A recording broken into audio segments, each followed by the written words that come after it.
Excellent. Thank you very much. Well, good morning, members. Good morning, ladies and gentlemen out there in the ether, and welcome to our December meeting of the Hampshire Pension Fund Panel and Board. This meeting is being webcast on YouTube via the County Council website. All decisions at today's meeting will be met with a vote or reached with a vote. And I will call for this vote at the appropriate time under each item, with the vote and outcome read audibly by the Democratic Support Officers. I will begin by reading the names of the members of the committee so that they can confirm their attendance for the public record. Members, please unmute and confirm your attendance when your name is called so that we can ensure that you may be heard. My name is Mark Kempsey and I'm the chairman of the panel and board. Councillor Tom Thacker, vice chairman. Present, Chairman. Councillor Chris Carter. Confirmed, I'm present, Chairman. Thank you, Councillor Carter. Councillor Alan Dowden. Present, Chairman. Excellent. Councillor Andrew Gibson. Present, Chairman. Thank you, Andrew. Councillor Jonathan Glenn. Present and correct, Chairman. Good morning, Councillor Glenn. Good morning, Councillor Andrew Joy. Present, Chairman. Good morning, Councillor Joy. Councillor Peter Latham. Present, Chairman. Thank you. Councillor Bruce Tennant. Present, Chairman. Councillor Stephen Barnes Andrews. Present, Chairman. Good morning, Councillor Barnes Andrews. Councillor Cal Corkery. Councillor Corkery. Councillor Barnes Andrews, you're substituting for Councillor Corkery this morning. Okay, Is that right? In that position, I can vote then, Chair. You can indeed. Thank you. Indeed. Councillor Paul Taylor. Present, yeah. Good morning, Councillor Taylor. Good morning. Dr. Cliff Allen. Dr. Liz Bartle. Present, Chairman. Good morning, Dr. Bartle. Ms. Lindsay Gowland. Good morning, Chair. Yes, good morning, Lindsay. Ms. Sarah Manchester. Yes, present. Good morning, Chair. And Sarah, you will be substituting for Dr. Cliff Allen this morning, so a warm welcome to you. Thank you. Mr. Neil Wood. Present, Chairman. Good morning, Neil. Morning, Chairman. And our Specialist Independent Investment Advisor, Carol Ann Dobson. Present, Chairman. Good morning, Carol Ann. Thank you all very much, members, for confirming your presence. Item 1 on the agenda is apologies for absence. Now, we have had apologies from Dr. Cliff Allen, and as I've already indicated, I'm pleased that Ms. Sarah Manchester will be substituting, will be voting substitute for Dr. Cliff Allen this morning. I don't know whether Democratic Services have heard from Councillor Cal Corkery. I hadn't heard. Has there been any news from him? I hadn't received anything prior to the meeting, Chairman. I think, therefore, may I suggest, as already indicated, that Councillor Stephen Barnes Andrews from Southampton is very warmly welcomed as voting substitute member for the Unitary Authorities. So thank you for that. Should Councillor Cal Corkery pop up during the course of events, we'll deal with the situation then. But anyway, Chairman, I'm looking through the list and I don't see that Councillor Corkery is on the invitation list at all. I don't know whether Caroline can clear that up at all. Apologies for the interruption. Councillor Corkery has actually just joined the meeting as you were speaking, Councillor Thacker. Right. I beg pardon. I will stay chair but not vote, Councillor Barnes Andrews. That's very kind. It's super to have you here, incidentally. So a very warm welcome to you. Councillor Corkery, can you hear me? Yes, I can, Chair. Apologies for the lateness. I'd had a bit of an IT disaster, but seem to have got through it now. Well, that's all right. You're very warmly welcome, Councillor Corkery. Good morning. We were just saying that we're all here, including, I'm delighted to say, Councillor Barnes-Andrews from Southampton. Although you're the voting member this morning, Councillor Corkery. We've had apologies from Dr. Cliff Allen and Sarah Magister as the voting substitute for Dr. Allen. So without more ado, I think we can push on to item 2, which is the declarations of interest. This is the standard declaration of interest, members. If there are any items on the agenda where you should declare an interest, then please do so now or prior to the item being discussed by the panel and board. If there are none declared at this moment in time, we will move on to item 3, which is the confirmation of the exempt minutes of the meeting held on the 20th of November. I'm going to take you through it page by page. I'm going to use the page number of the order paper, if that's all right. So page 1 of the minutes is actually page 5 of the order paper. Page 2 or page 6, whichever way you like to look at it. This was the deputation. Page 7. On page 7, members, just to draw your attention to paragraph 280, and if it's not in front of you, just to let you know that this is the one where we were talking about the £95,000 cap for the exit of an employee on redundancy or business efficiency grounds. I have more news on that, but unfortunately, in a way, it has to be dealt with under exempt minutes because you can understand that this is a sensitive area. But we do have more news on that, which we will deal with in the exempt part of the agenda. Now, is there anything else on page 7 or 8 or 9? Members, may I have your approval for those minutes, please? Agreed. Agreed. Thank you very much, members.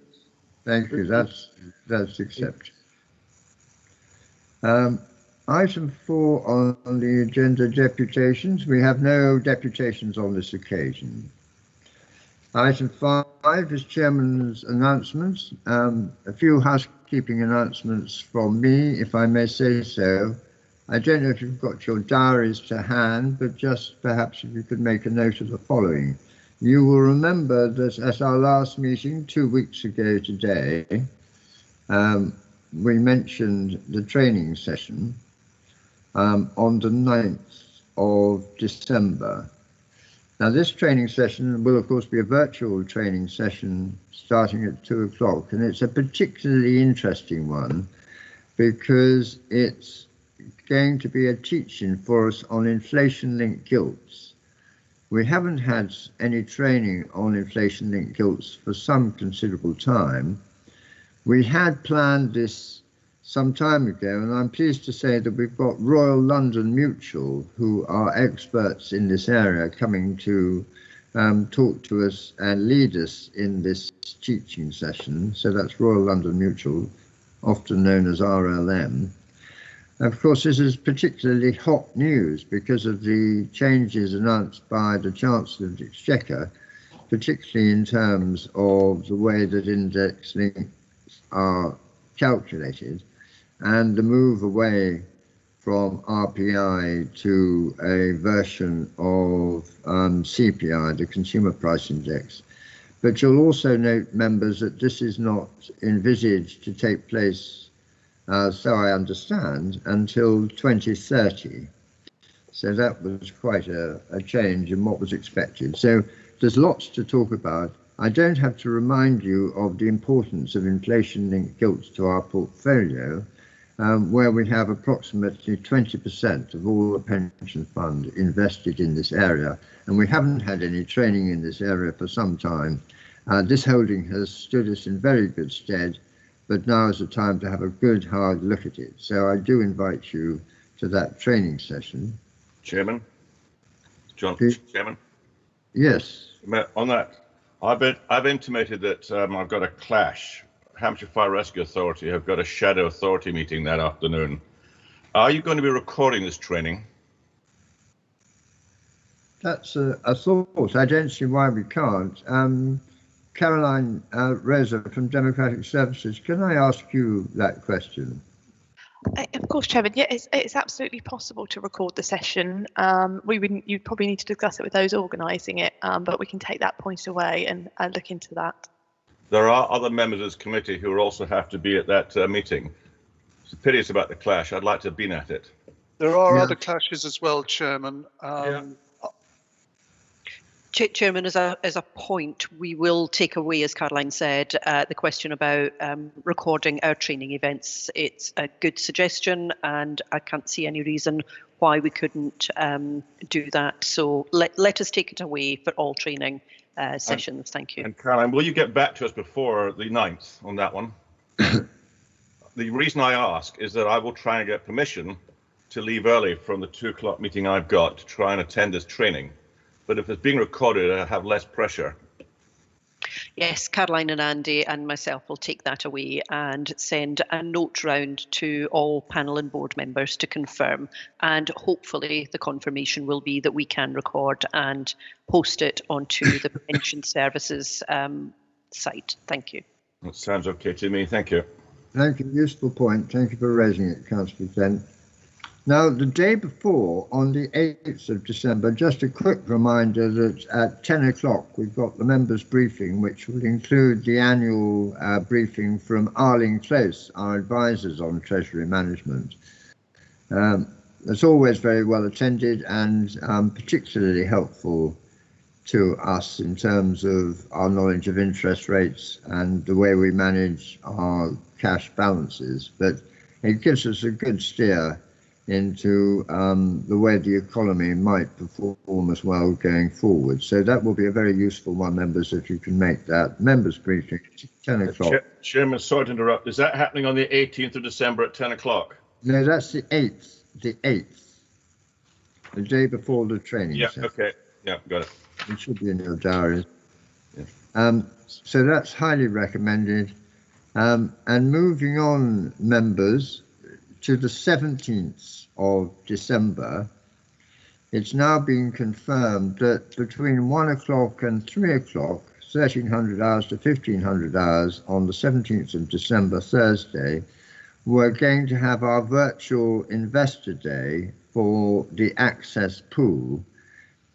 Many of you can, this is where we invite all members, not just of the Access Joint Committee, but all members of their respective investment committees or investment panels, pension fund panels, and their pension boards.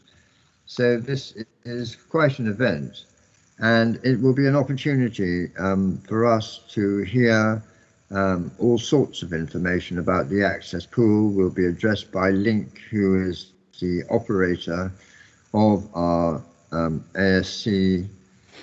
We'll be hearing from investment managers who manage pools in the Access Pool, who manage sub-funds in the Access Pool. And it's, generally speaking, an interesting event if you can attend it. So as I say, you will be getting invitations. That is between 1 o'clock and 3 o'clock on Thursday, the 17th of December. Chairman, sorry, thank you. May I come back in again, Chairman? I know a lot of us have got a 12 o'clock meeting that day. So I presume there'll be no problem with us arriving late. There'll be no problem with you arriving late, as long as we know that we can get it on your Teams calendar. Access, I'm pleased to say, uses Teams as well, so that will make it easier for you. Okay. I don't know if any officer wants to comment on that. Whether that can be recorded, I do not know. Karen, do you have a view on whether that can be recorded?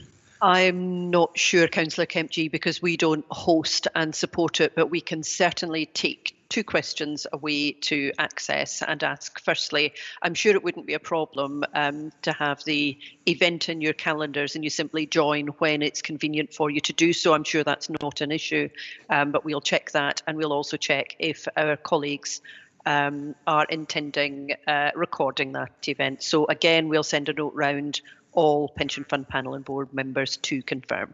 Thank you. Thank you very much for that.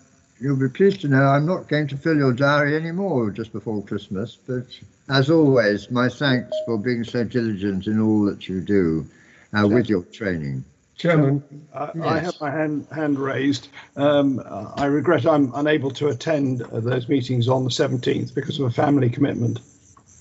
Yes, Councillor Joyce, thoroughly understood. Chairman, it's Councillor Dowden. I've got my hand up as well. I will not be attending. I shall be in hospital, Chairman, in operation. I'm sorry to hear that, Councillor Dowden. Hopefully, we will be able to record these events, and no doubt that will while away a happy hour for you from your hospital bed.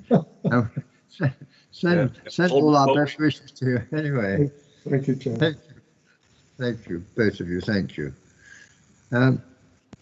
Members, I have no other chairman's announcements. I always say if anyone's attended a training session or something of interest that should be brought to the panel's attention, then please let us know. We had fairly good go at it 2 weeks ago. Has anything happened in the last 2 weeks that has sort of been of thumping interest, as it were? Chairman, Councillor Corkery had his hand up prior to you asking. Councillor Corkery, apologies. Thank you, Chair. I just had a quick question in relation to the agenda today. I thought it was probably best to bring it up at this point, if I may.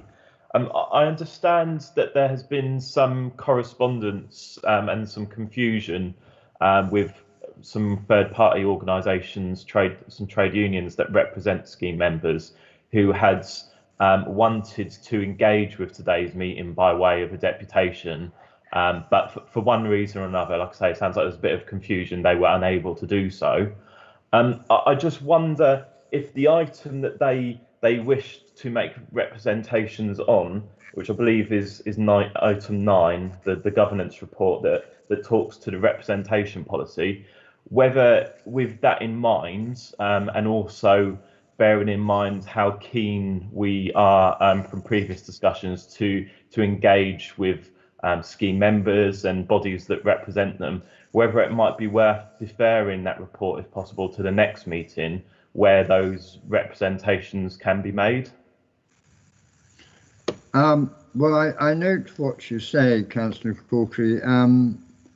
I have considered this point, actually, because you're not the only person who has brought that forward. Admittedly, the other views on this have been very informal, but our representation policy is very carefully laid out in today's governance papers, and it's not something that we would possibly change just like that. It would need a great deal of thought to do that, because the whole representation issue that enabled us to become a panel and board, which, as you know, makes us unusual, was devised after a series of consultations and debate with the Department of Housing, Communities and Local Government. It would require a very considerable change in representation to make this happen, and it certainly couldn't be achieved in the time frame that would suggest that we shouldn't look at the governance papers today. So I hope that is a polite and possibly slightly long-winded way of saying no, with respect. I understand that there will be a deputation of some sort at our next Pensions Fund panel and board along these lines in February. In no way have we excluded any deputation to this meeting. It's simply that we do have our rules and the way it should be done, and you're aware, maybe you are aware of that. And had all those formalities been completed in time, we might well have had a deputation today, but they weren't, and we will be having a deputation, I understand, in February. But as I say, we don't have in our time frame an opportunity to change today's agenda on these matters. Now, that is my view. I'm not going to go so far as saying that's my ruling, because your input is of course welcome. The representation paper explains, we believe, how fully represented scheme members are. Now, do you want to come back to me on that? And indeed, if there are any other members who'd like to mention this subject, then please do. Chairman, Councillor Tennant has his hand raised. Yes, Councillor Tennant. To me, it does seem like a good idea, but I'm mindful of the comments that you've just said, and it does need, I think, some further thought. I think we should discuss it at some other time, perhaps, and get more of a background on it. To you, I think Cal is really he has summed it up quite well, though. Well, as I say, this is a wide subject. I mean, clearly, if the panel and board feel it should be debated at some stage, we will certainly do that. We have, incidentally, Councillor Corkery, had a thorough discussion on a similar subject at Access as well, because, as you know, the trade unions are represented on the Scheme Advisory Board. So, you know, it's not as though they are without representation, you know, in our section of the LGPS, if you like. But as it happens, and I've never asked them this, as it happens, I do not believe, although I may be wrong, as I say, I do not believe that any of our 3 scheme members are members of a trade union. But if they were members of the trade union, that would be fine by me, if you see. It's not as though we're specifically excluding members of trade union by being a representative of our scheme members. Do you see my point there? Yes, I do. As I say, I think it's something that we should note for the moment, and perhaps be prepared if they are going to come forward with a deputation in February, that we've had time to give it some good thought. Well, I accept that. Councillor Corkery, I feel we've been doing a lot of talking. You've heard what we said. Do you have any comments on that? Thank you, Chair. I think my only comment on the discussion that's just taken place would be that it seems to me to make most sense to have deputations made against the particular report that they relate to, because those deputations can then inform our discussion and our understanding and any decision we may come to. It seems slightly illogical to discuss a report at this meeting, at which there will then be a deputation on at the subsequent meeting. So that would still be my position, but clearly other people may have different views on that. Yeah, well, thank you for that. All I would point out is, of course, these governance type papers are reviewed every year, and I realise, you know, time passes and all that, but if ducks are in rows and all that sort of thing, there's every reason why this couldn't be more widely debated during the course of the year. And if that is your wish, then I'm sure we can accommodate that. All right. Well, thank you for that, members. Chairman, apologies for interrupting. We have some further hands raised, if I might.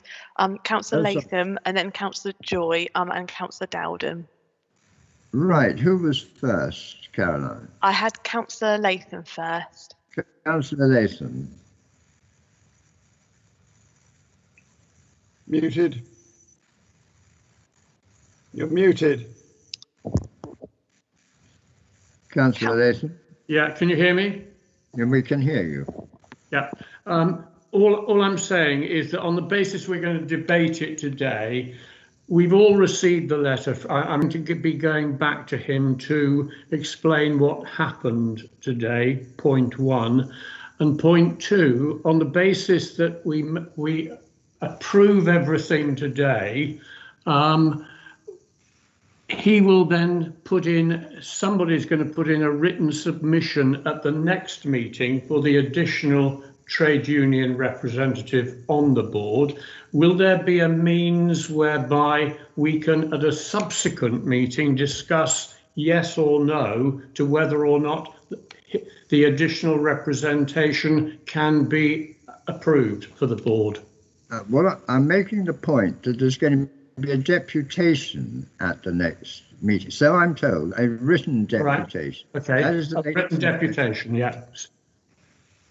To change the constitution, the membership of our panel and board, as I think I explained to Councillor Corkery, its composition was a matter of negotiation between Hampshire and the Department of Housing, Communities and Local Government, who, as you know, are the government department that supervises and monitors the LGPS. It's not for Hampshire to do this, in essence. We can't suddenly change the composition and the delicate representation of our board. The panel and board is a panel and board because it was carefully constructed to have 3 voting members from the employers and 3 voting members from the scheme membership. It's not as though the scheme membership does not have representation. If a trade union member was enabled to be on the panel and board in their own right, which trade union would it be? Because there are 3 that are represented throughout our bailiwick, if you like. And what would that membership come from? Would it be a scheme member representation or a separate trades union membership? What is the trades union membership of Hampshire County Council? It's not something we actually have a number, but or across the wider aspect of Hampshire, and I should include the unitaries, of course, Portsmouth and Southampton. We don't know what the union membership is of the workforce, but we know it's not 100%, put it that way. So in essence, our 3 scheme member representatives do represent 100% of the scheme membership, and a trade union member wouldn't. So if you had a trade union member, would you then have to have an extra employer member as well? And all of this would have to be taken back to the Department of Housing, Communities and Local Government to see how we could maintain our status as a panel and board, which had been so carefully negotiated to give us that opportunity. So this is a very, very complex issue, and I've thought deeply about it.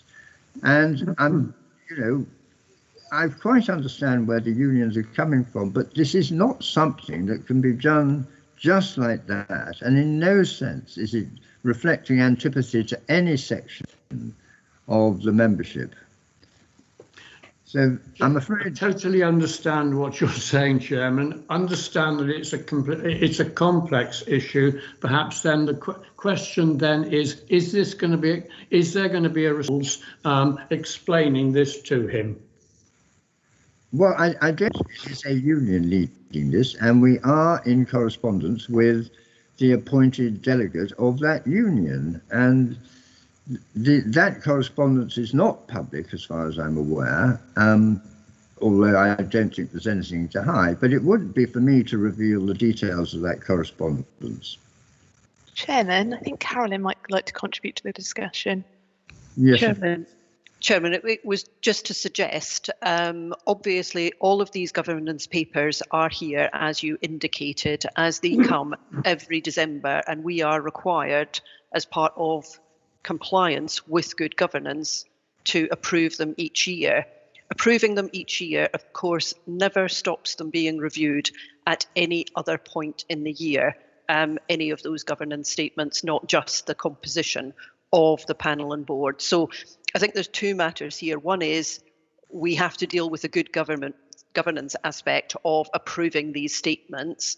Secondly, my understanding is that we are expecting written submission to the next panel and board, and that can be dealt with as and when it comes forward. And as you say, Chairman, if there is then a requirement to bring something back, then of course that can be done in due course. So I don't think anything you're doing today counteracts any other actions in the future. Thank you. Thank you, Carolyn. That answers the question. Yeah. Councillor Joy. Thank you very much, Chairman. I'm actually very grateful to Councillor Latham and indeed Carolyn, because they've, to all intents and purposes, covered what I was going to say. I was going to advocate a somewhat simplistic approach, and that is that if we were to actually consider this, the proposal which was loosely put forward by Councillor Corkery, I think we could be described as acting ultra vires. You've actually outlined the reasons why, and I think, as Carolyn has rightly pointed out, by taking that decision today with papers before us, it does not preclude review in the future. So therefore, I think it's very straightforward and we proceed as planned. Thank you for that. Caroline, did you say Councillor Dowden wanted to speak as well? He subsequently lowered his hand. Thank you, Chairman. Okay, well, thank you for that. Any other points on those minutes? Thank you very much. Sorry? Sorry, Chairman. I did want to speak. The hand was lowered for me. I didn't. Councillor Dowden, please, go ahead. It's just to say one thing. Chairman, as you quite see as well, I didn't receive any request from him. I know Councillor Tennant did, because he told me. But I will say one thing. You're highly respected as well, Chairman, and what you've just explained does sum it up.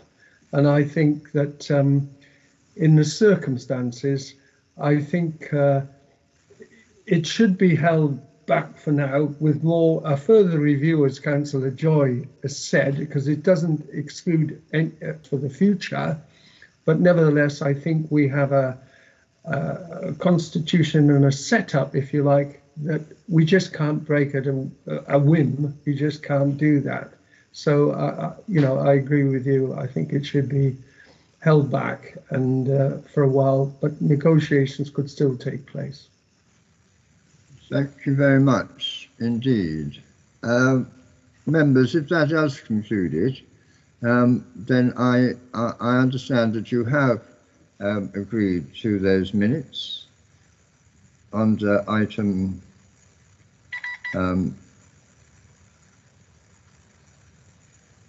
6. Sorry, I apologise. We went back to the minutes. We've dealt with which was agreed. That's item 3. Item 4, deputations. Item 5, chairman announcements we've dealt with. Item 6 is the access pool minutes of the 7th of September. Apologies, Chairman, for the interruption. I see Councillor Tennant has his hand raised. Was that for the previous item, Councillor Tennant? No. Councillor Kemp G, Chairman, asked about whether we had attended any outside bodies before Councillor Corkery spoke. I just wanted to say that, yes, I have.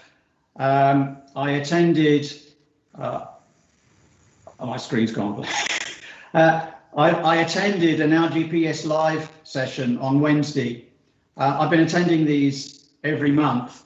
And so we had one on Wednesday. The next one is in February, I believe. They're going to be missing in January. So there were two items. One item was the 95k cap that we spoke about in our last meeting. So it's very useful to hear outside experts talk about it. One of those experts was our Alison Murray from A and Hewitt, and put it in quite good terms. So I feel that if I didn't know about it before, I certainly do now. And the other item they spoke about was multi-asset credit, which is something that I've come across, didn't quite know about, but I do now. So I understand that it's an alternative to a lower risk alternative to equities. They mentioned other things like green bonds, which I hadn't really thought about before or much about. So in the evening on Wednesday, I attended the local authority pension fund awards that was hosted by Sally Phillips. And here is something that I found is quite useful in knowing about my network quality. It's not very good. So unfortunately, with this award scheme, it was set up in the same way as we physically have when we go to Newport or Chester. That the sponsors have different rooms. You walk into the rooms and you talk about their products. So it was the same thing virtually, and it was hosted by a company called Hopin. And unfortunately, I found that my broadband wasn't up to it, so I couldn't take part in it. I could only watch. So that was quite disappointing, and it makes me realise that even though I live in in Eastleigh, where I thought we had good broadband, my broadband isn't good enough. So that's an issue. At a physical meeting that I had in Chester back in February, I met a company called Lazard Asset Management, and I've been communicating with them this year over email. They've asked to have an online meeting with me next week, so I will be speaking to them. If there's anything of interest that they have to say, I'll let the panel know. Thank you very much, Chair. Just to ask you, what would be the subject of the one-to-one with them, Councillor Tennant? No idea at the moment. We have been talking a lot about ESG. What they've told me about ESG has been very informative. It's helped me quite a lot in the conversations that we've had on the panel. Right. Okay. Well, that's helpful. Thank you for that. We'll wait to hear more. Chairman, Councillor Glenn wishes to speak, I believe. Yes, Councillor Glenn. Thank you, Chairman. I've actually been to quite a number since we last met, and I was at the same meeting as Councillor Tennant, which he has explained beautifully. I'm not going to go into detail, but I actually send all my attendances to Gemma Farley. I've mentioned this before. So if anybody has any interest in any of the subjects that have been going on, really not just for the last few weeks, but for the last half year, all they have to do is contact Gemma, and she has the details and the access for those that have been recorded. Some of the most interesting are dealing with the Chinese markets. It's the dilemma about dealing with China with its current totalitarian background, but also wanting to deal with capitalist markets. It's a fascinating subject at the moment, and it's one that I'm sure the pension panel is going to probably have to embrace at some point. But please contact Gemma Farley for anything that you feel you might like to have a look at. Thank you, Chairman. Thank you very much indeed, Councillor Glenn. All very helpful and all noted, so thank you. Turning now to item 6 on the agenda, it's the Access Pool Joint Committee minutes of the virtual meeting held on the 7th of September. And members, this is on page 11 of your order papers. I'm going to just scroll down through those papers, through those minutes rather. Page 11. page 12. Members, I do draw your attention, I'm not going to speak about it, but I'm going to draw your attention to paragraph 210 on page 12, and you'll see how Access is pushing on with its communications and public relations policy. Chairman, I've got a couple of questions to ask, but I don't want to do it page by page, if I might. All right. Well, let's deal with the minutes first. Paragraph 211 is also of interest to all those who are keen to see our ESG and RI policy go forward. I recommend that to you. Page 14. Page 15 and page 16. Councillor Glenn, is your point on those minutes or a matter arising from those minutes? It's questions of clarification, really, from the minutes that I've read. All right, please go ahead. The first one was, I noticed that the expenditure of the Access Group is just over £1 million. Was that actually debated, or was that a surprise, or was that normal? The access pool expenses just over £1 million was as budgeted. Actually, it came in below budget. Was widely debated by the joint governance. To give it its full title, it's a joint governance committee, is what Access is, and is subject to all the normal local authority statute and good governance. So it was actually lower than expected. For the work that is done, it is a remarkably low figure and is of course divided equally between 11 individual funds of the LGPS. Thank you for that. I just wasn't aware that there was such high expenditure. I don't have a template to work on. I just wanted to ask if this was a surprising amount. And actually, although it says it was under budget, they do say that actually it will probably be used up next year in addition to next year's budget. There's an expense there, and I just wondered if anybody was questioning it. That was the first thing. The second one is the one you've mentioned, which is about the public relations. What's the cost of bringing in PR consultants? Have you any idea what the cost is going to be? I do, but I don't think I'm at liberty to disclose that at this stage. I haven't got permission to disclose that, Councillor Glenn. Okay, that can be done under exempt minutes then, can it? It could, yeah. And you probably can't answer this either, but what exposure did we have to Woodford? Or what exposure was there to Woodford? Because he was discussed at this meeting as well. Exposure from whom? Woodward. He was the manager. I know who Woodford was, but who had the exposure? Did we have it? Or I don't think we did it, but it was discussed at the Access meeting. It's in there. I didn't take down the actual. You can leave that to the exempt time as well. Well, I mean, there were many connections between Woodford and people who we know did business with. As you know, Hampshire, which is us, had no connection with Woodford whatsoever. Chairman, Kent had some holdings in their unit trust, and it was all well trailed in the press at the time. It's Kent, was it? Yeah. All right. Well, that's all right, Chairman. You don't have to go into detail. Obviously, somebody had some exposure to Woodward. Well, yes. Woodford. Yeah.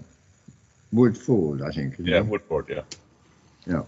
Okay. Any other questions, Councillor Jones? No, that's it. Thank you very much. So, members, turning now to item 6 on the agenda, the access minutes. Are those noted? Thank you very much. Agreed.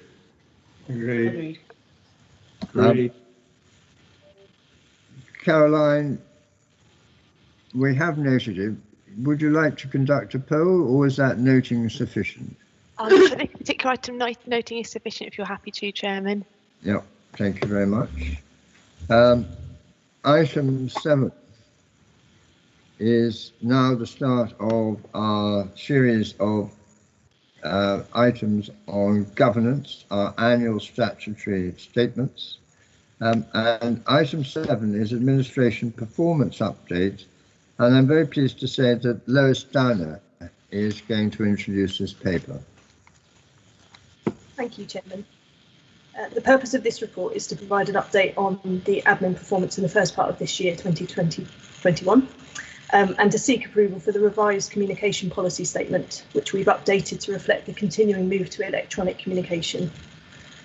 The team has continued its strong performance, meeting 100% of its targets for casework, as well as producing the highest coverage of annual benefit statements by the statutory deadline of the 31st of August. And employers have also continued to drive their data quality and provision of information in a timely fashion. This work is all reflected in the data scores that we provided to the pensions regulator, with an improvement in both the common and the conditional data quality. We've started the address tracing work, which will further increase the common data scores when we next submit in November 2021. The panel and board are asked to approve the updated communication policy statement, which focuses on the member portal and the employer hub as the key ways in which we communicate with members and employers.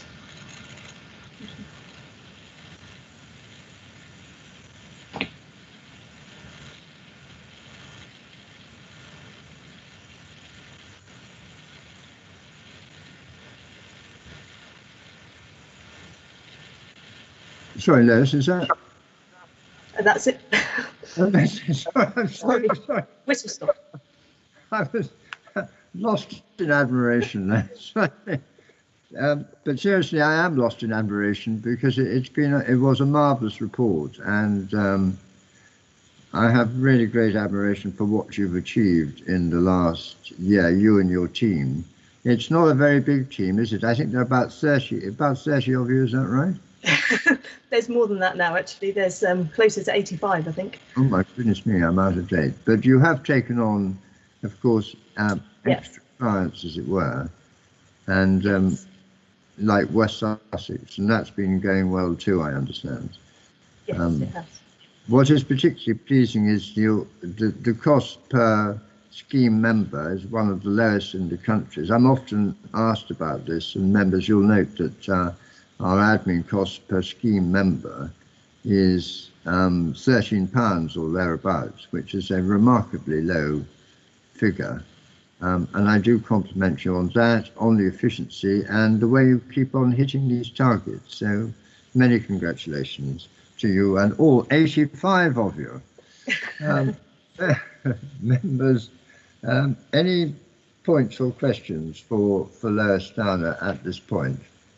Very quickly, Chairman, it's Jonathan here. I'd like to wish them all the very best of luck in contacting the 8,000 members that they've lost contact with. That's going to be a mammoth job. And do let us know how you get on.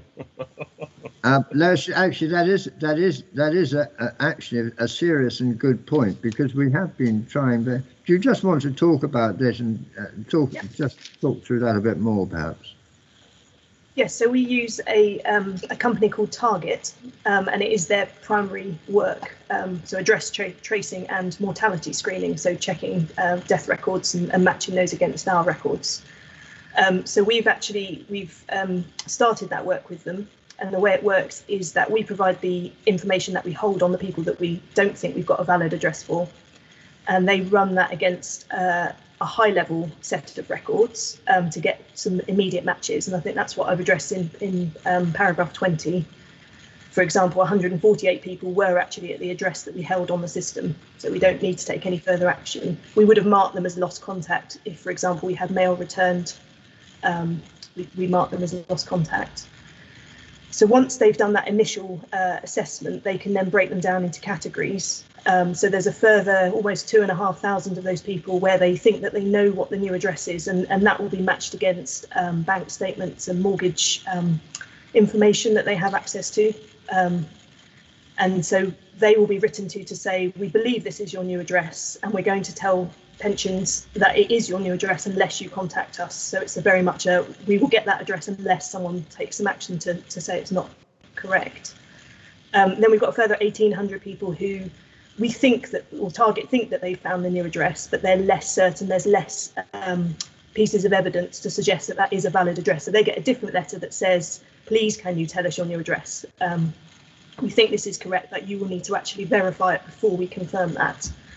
And then we've got this population, and again, it's about 1,800 people who they haven't been able to identify address, and they have to have a manual trace. So that is literally a person sitting at computer records trying to find where those individuals live, and then they'll be contacted.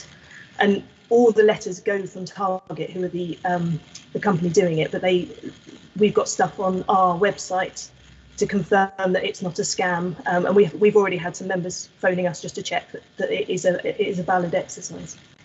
Yeah, well, thank you for that. I mean, these, I'm not saying they are exclusively, but almost exclusively, these are from our deferred member lists. Yes. So Councillor Glenn will be aware that we have something in the region of 40,000 deferred members. Is it about that, Lois? About twice that, Chairman. It's 75 to 80,000, yeah. Really? Wow. Well, I stand corrected, but it's still a very considerable number. So that, you know, it must be looked at in the context of the overall number. Chairman, it's Councillor Dowden. Lewis, you have got a mammoth task, I know, obviously. But one thing, Chairman, if yourself and your department are successful, I'm sure the government would want you to take on the COVID test and trace because you've got a lot more success, I'm sure. Yeah. Need notice of that question. Sorry, who else? That was me, Andrew. Oh, right, yes, Councillor Gibson. I was just going to say, we're talking about 8,000 people who we've totally lost contact with, aren't we? Lost contact in the sense that we've probably had returned mail. So from when we've done previous exercises, we will have sent it out to the address that we held that they provided to us or that their employer provided to us. But isn't that quite normal? I mean, I've recently, as Councillor Joy will remember, found that I have a pension from Italy, which they've now activated. But to be honest with you, I hadn't given any forwarding addresses. So there's always going to be a pool of people like myself with the Italian government who just don't know that they have a pension with the Hampshire Pension Fund and are just sort of you're never going to find really until they suddenly wake up or a relative wakes up and prompts them. So, I mean, I think that 8,000 seems quite a reasonable figure, in fact. So I think it's worth saying that we haven't previously, we've made the decision not to try and trace them because they probably are people who are in their, I don't know, 30s, 40s, who if you trace them once, you may still lose contact again before you come to paying a pension. So I think we've previously not been very concerned to do an exercise. And I think the main driver is improving because the pension regulator does think that you should hold a valid up-to-date address for every member. We're actually trying to do that to again build the data quality that we hold in our system. But we are, with our use of the member portal, we're trying to encourage people to have an account there, which should make it easier for them to remember that they need to update us and at least give us a valid email address that we can contact them via. That's very helpful. Now, more people on this. I see, Ms. Garland, you had your hand up. Lindsay? Yes, hello. I know this sounds quite basic, and I'm sure this is some more thoughts being given to this, but if you say you're writing to people and say, right, we are going to give your address to the pension people, unless you tell us it's otherwise, I can see the flaw in that, because obviously, if it doesn't go to the right person and they don't respond, you'll be dropping stones down a well forevermore. How is that legislated for? So it is within what Target do. So they will only write those letters to ones where they've got at least 2 or 3 other pieces of information which say that that is the right address. So it's the first part is more a courtesy to say we actually do know that you're living here and we're going to tell the pension fund that that is your address. I think the second level of letter is more cautious. It doesn't give any information about the reason for the exercise. I think it, off the top of my head, I can't remember what the template says, but it's a much more cautious letter, and it points them to just making sure that they review that they have updated us with an address. But yes, no, I mean it could be a circular situation. Yeah. You don't know who to write to see if they've got a new address. But Target is one of the leading companies of address tracing, so we're confident that they do know what they do. And my second question, which isn't strictly an administration thing, but for those people who've got really, really tiny pension pots with Hampshire, are any efforts being made to encourage people to transfer them or to cash them in? I seem to remember there's actually quite a problem with cashing in LGPS pensions from personal experience, or moving it to another one. But there must be lots of people with really quite tiny pensions, where it costs more to administer than it does to actually pay them out. Yeah, so I think again we're caught by the regulations, so we can't be trying to seem to encourage anyone to take a pension, however small it is, and we do have some which are really, really small, which would equate to a pension of a few pence a month. Actually, in terms of when they get put onto the pensioner payroll, it's very little administration from our point of view, because the system is running those through. But no, we're not really allowed to influence how people use their pensions, regardless of the size of them. Well, Councillor Kemp-G might be able to answer this. Are there any moves to tidy up the regulations so those people with really tiny pension pots can move them? I think, nothing right on the agenda as far as I'm aware, but on the other hand, the fact that we are being encouraged to try and find where our deferred members are might suggest that something is afoot. Les, what do you think about that? Well, I mean, again, there's the development of, this is wider than just the LGPS, it's wider than defined benefit pension schemes, but the government is pushing ahead with pension dashboards, so that with the idea that people will be able to, all pension providers will provide information to a central place, and you as an individual will be able to go onto that central place and see all of your pensions and go, oh, I've got one here and I've got one here and I've got one here. And that should help with that concern about having lots of little pots. It's not always in people's interest to join those little pots together, though, particularly if they pay out at different times. So, yeah. And there's something afoot. You might well be right there, Ms. Allen. Chairman, we have several questions on the queue. Would you like me to announce the names in turn? I know Councillor Taylor had a question, but yes, are there others? Yes, Councillor Joy, Councillor Carter, Councillor Gibson and Councillor Glenn. Right, who was next in line? Councillor Joy, I believe. Councillor Joy. Thank you very much, Chairman. Yes, I just want to clear up whether, in fact, what we were discussing about sort of the data or information related to deferred and frozen fund considerations, whether that is something which is part of what is in the table at para 9, where we're talking about data quality, employer performance, because I noted that was some 20% in the red. And marginally more than it was last year. And I just simply wondered whether Lois could tell us whether there is any significance in that. And if it's one and the same issue that we've already been discussing, then we'll move on. No, it is a different issue. So the employer information that is provided each year is about active members, so people who are still employed by scheme employers in the fund. And the issue there is actually more fundamental. So it's that you won't have enough information about that active person, so we might have a discrepancy about how much contribution they paid in, or what hours they've worked, or even that they've become employed by that employer. So employers should tell us when they employ someone, but we find at the end of year exercise that they've forgotten to tell us of people who started or indeed left, actually, and that's what gets picked up in that annual return process. So how much of a concern should that be to us? It is obviously a concern because we are only as good as the data that is given to us, so we can only act on the data that's given to us, which is why we work really hard with employers to target that. And I would say it's important that we publish those tables and show employer performance, but the work that goes on following that is that our team is contacting those employers and working with those employers. And I think if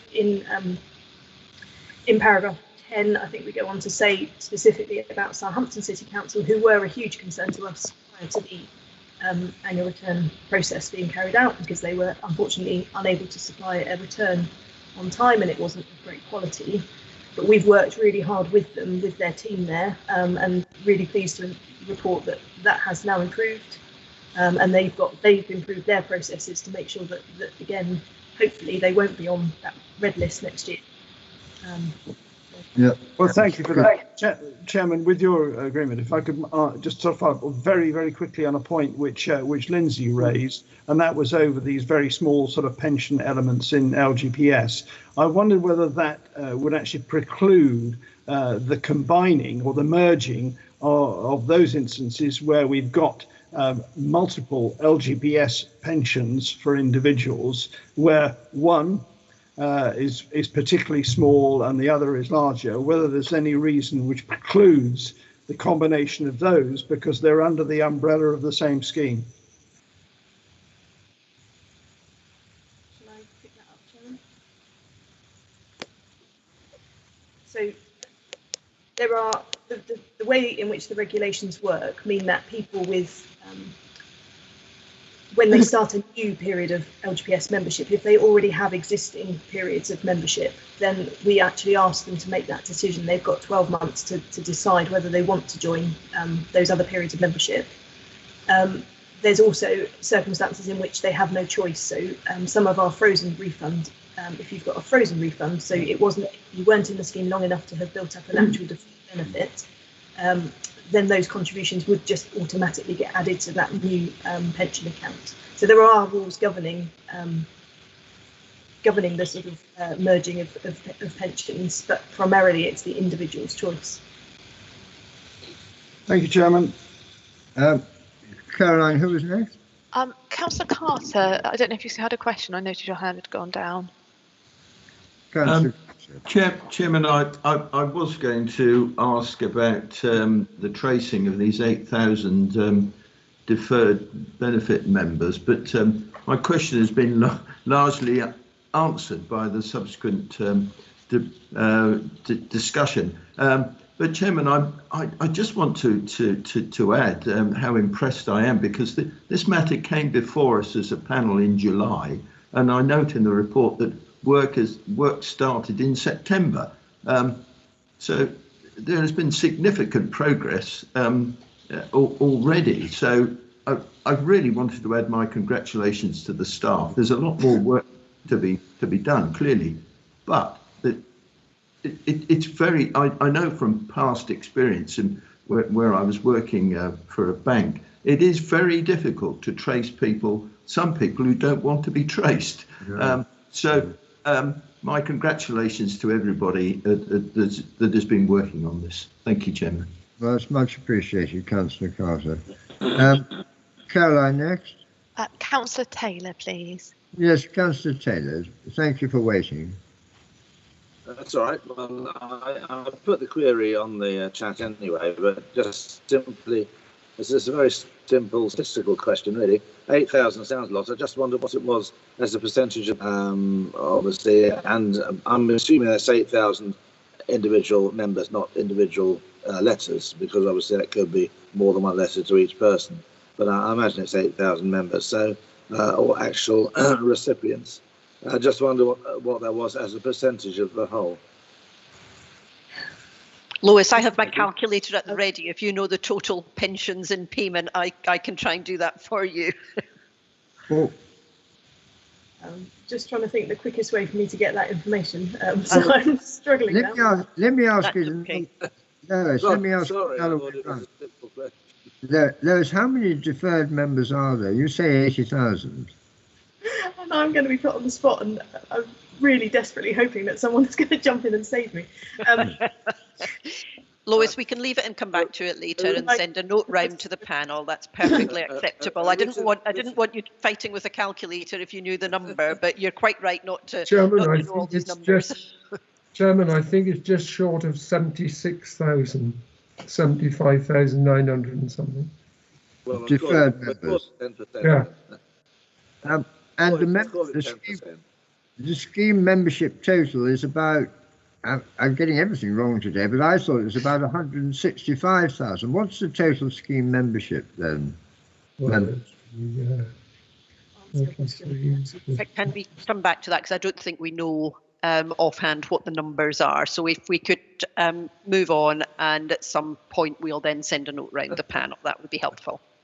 Sorry about that question, Chairman, but I thought it was simple. But I'm quite, a written answer's fine, don't worry, that's all right. Thank you. Thank you. So I see someone's offering 179,000. Who's that, out of interest? Is that? That was me, Chair. That's my bet. That's your bet. I think you between, certainly between 165 and 180 sounds right to me, but I've been proved wrong before. Caroline, anyone else for?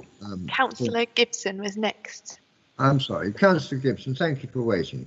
Yeah, sorry. I just wanted to, having been at the other end of the scale, I mean, obviously, a lot of the 8,000 are people who are young, but having got to the point where I haven't claimed my pension and going back, it's actually really easy to find the people if the government really wants to help, because there are only two.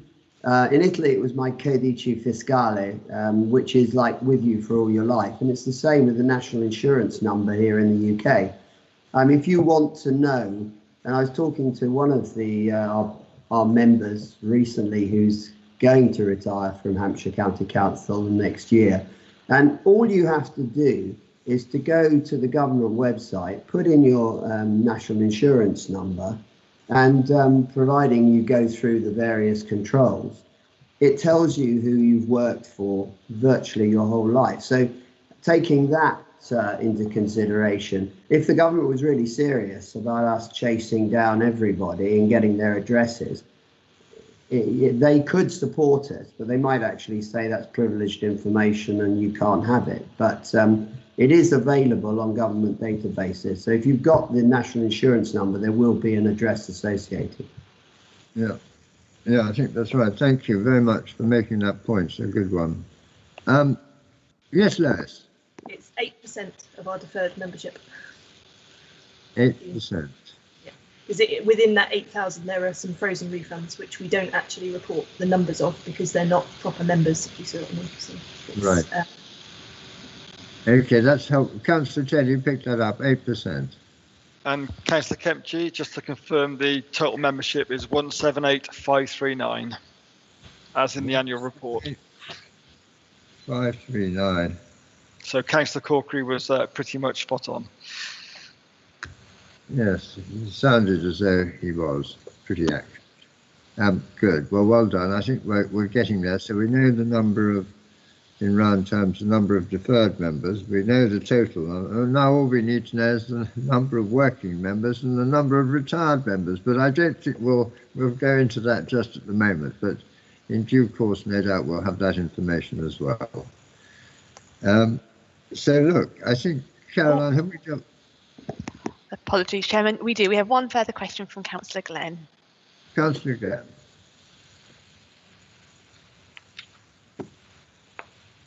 Councillor Glenn? Muted. Thank you for that. Sorry, my signal went down, so I kind of lost you for about 2 minutes. I put my hand up when they were talking about small pots of money. The halcyon days when I used to give good advice on pensions, in the private market, any pension, if you had a combined amount less than 20,000, you could actually apply to take the whole lot as a lump sum. Now, of course, we never touched local government pension schemes because they were sacrosanct, because they're really good value. The defined benefit schemes should never, ever in my opinion, ever be transferred.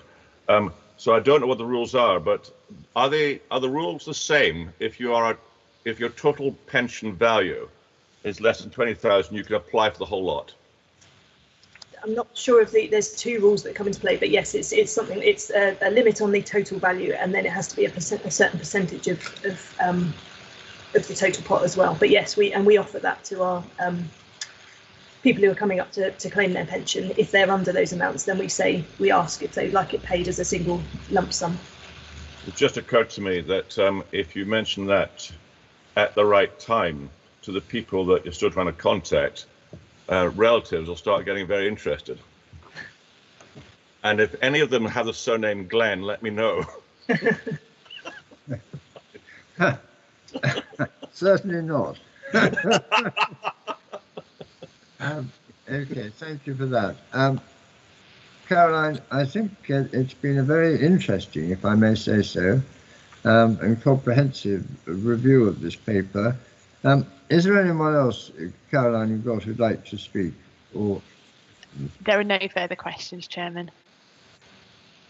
Thank you very much indeed.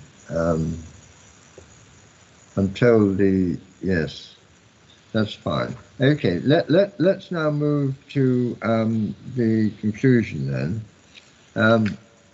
We're asked, sorry, there are recommendations to this paper that the panel and board note the strong performance of pension services and scheme employers so far in 2021, note the update on other administrative issues, and approve the draft communication policy statement. And I'm going to ask for a poll on this matter. So, Caroline, would you like to pop up the poll? Members, you should see the poll.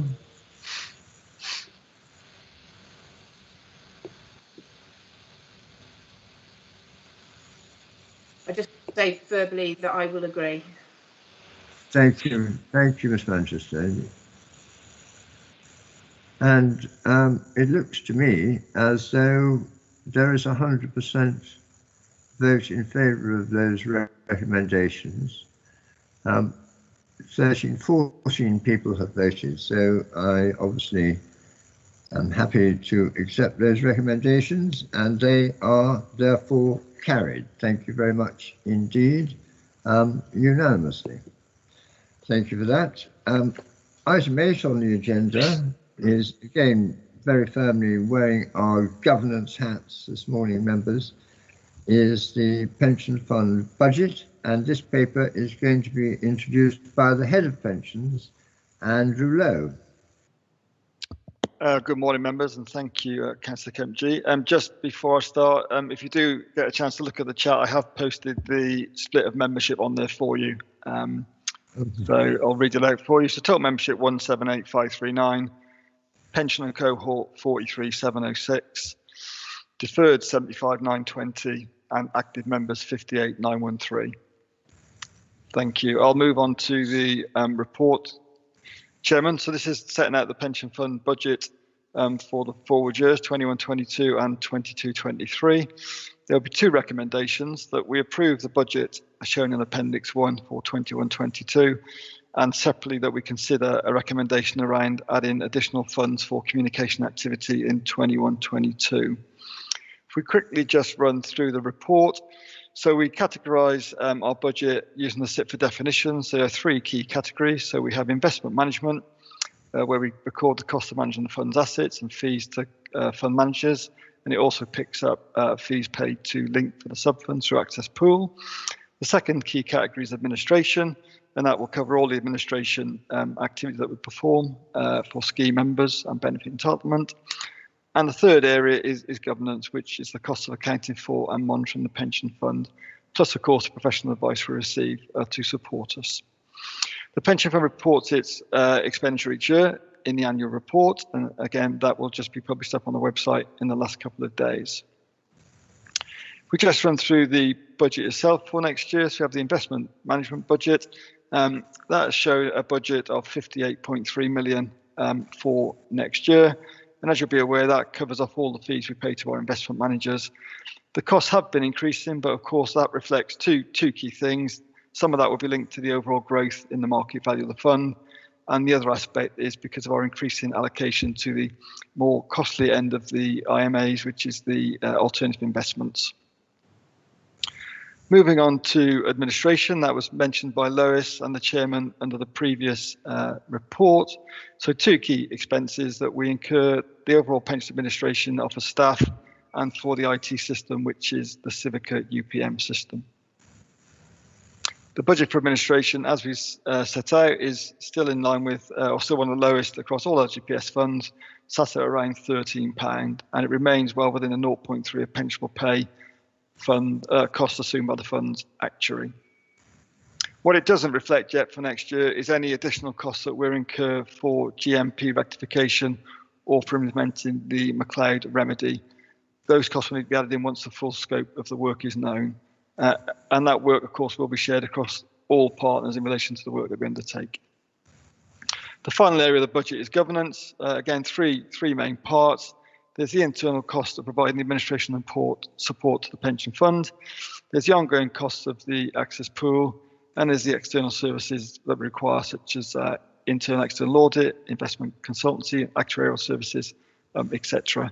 We do expect governance costs to remain fairly static for the next 2 years, and then we'll see them increase in 22-23 around the time of the next actuarial valuation.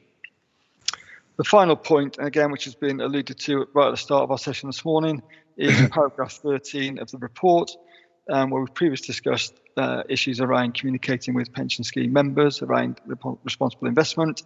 And there's a proposal here for your discussion that we could add £20,000 to the pension fund budget next year to fund specialist resources for additional communications. I will pause there, Chairman. Happy to take any questions.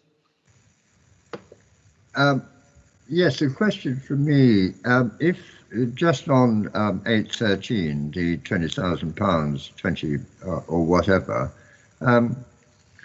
what is stopping work starting on that, you know, in the new year, beginning of January, as it were? So in fact, some of the expense might be in this municipal year. Would that cause any problems?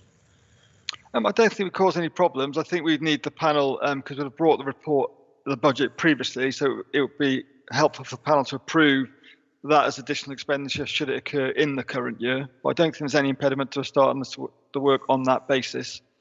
Obviously, what we're sorry, go on, Caroline. Added to the recommendation, if you were minded to support the 20,000 next year, you could add a recommendation asking us to start the work this year with an internal environment of budget in order to meet that up until next financial year would be helpful. Thank you. Well, I personally think that would be a good thing, because why just wait until, you know, the spring when we can get on with it in January? I think we should probably do that. Anyway, thank you, Andrew, very much indeed. A very good, comprehensive report. It's always profound looking at the investment management fees, seeing what a substantial number it is, but it does, as you rightly say, indicate the growing value of the fund and some of the high value investment management to achieve hopefully higher returns that we require. So thank you for that. Members, over to you now for questions or comments on item number 8, the pension fund budgets. Chairman, I have questions from 3 members. Just as a point of clarity, the proposal there to add an additional recommendation, is that a formal proposal? If so, it would need to be proposed by a member and seconded, and we may need to adjourn the meeting just to agree the appropriate wording for that. I'm on that, Chairman. You're on it. I'm glad to hear it. And what?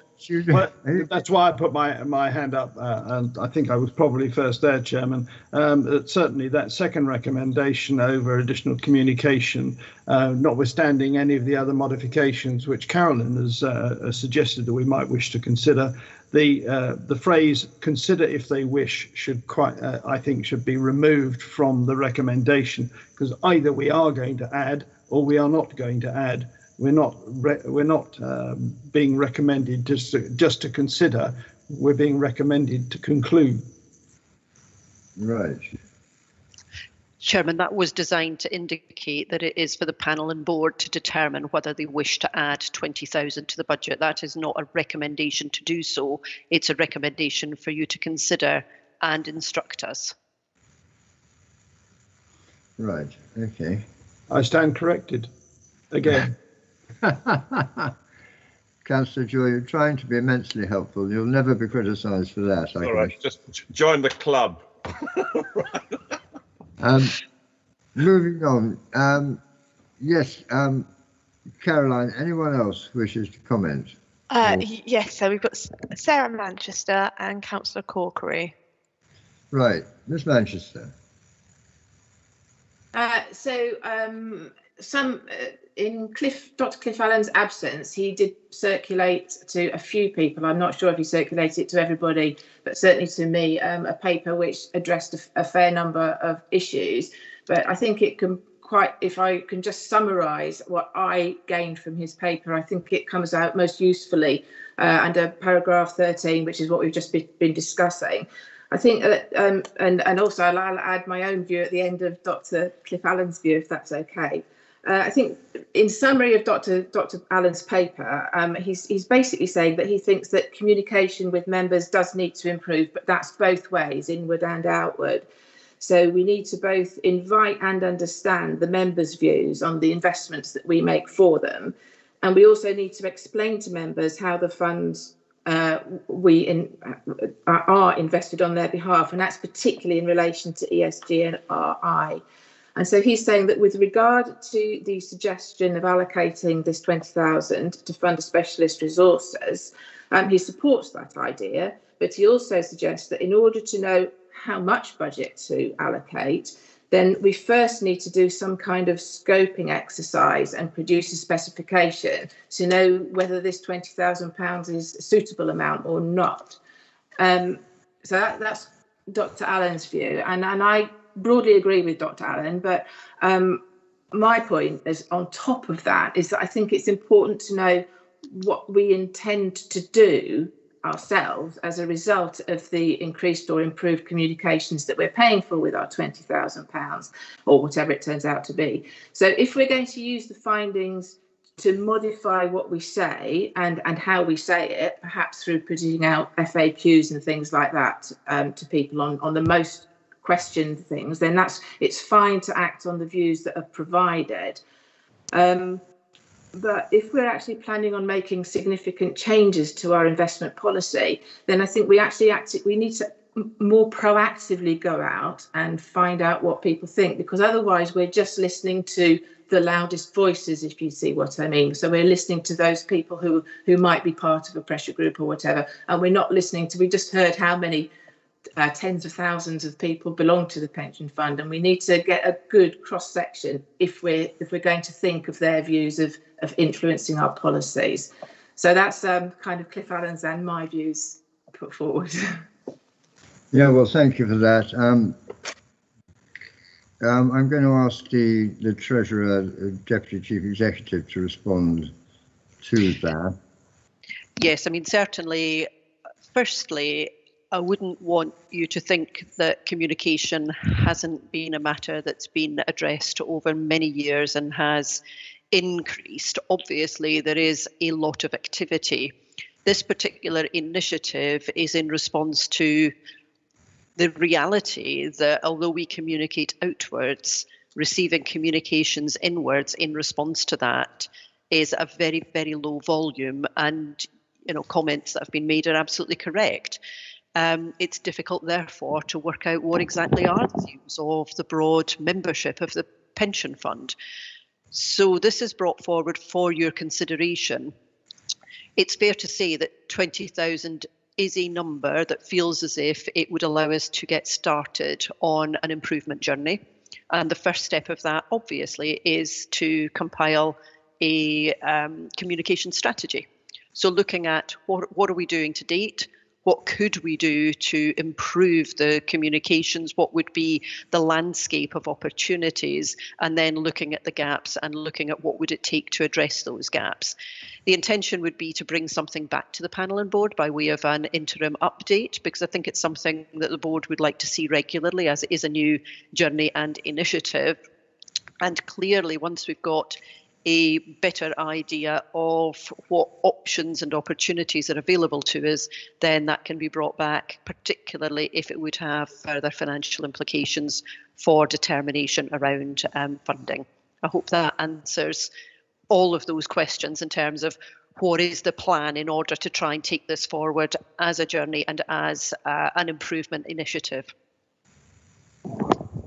I hope that's helpful. And of course, this is exactly a similar path that Access is treading as well, under the leadership of its dynamic chairman, who learned so much from this pension fund panel and board, I hasten to add, and that's only half a joke. Thank you for that. Councillor Corkery. Thank you, Chair.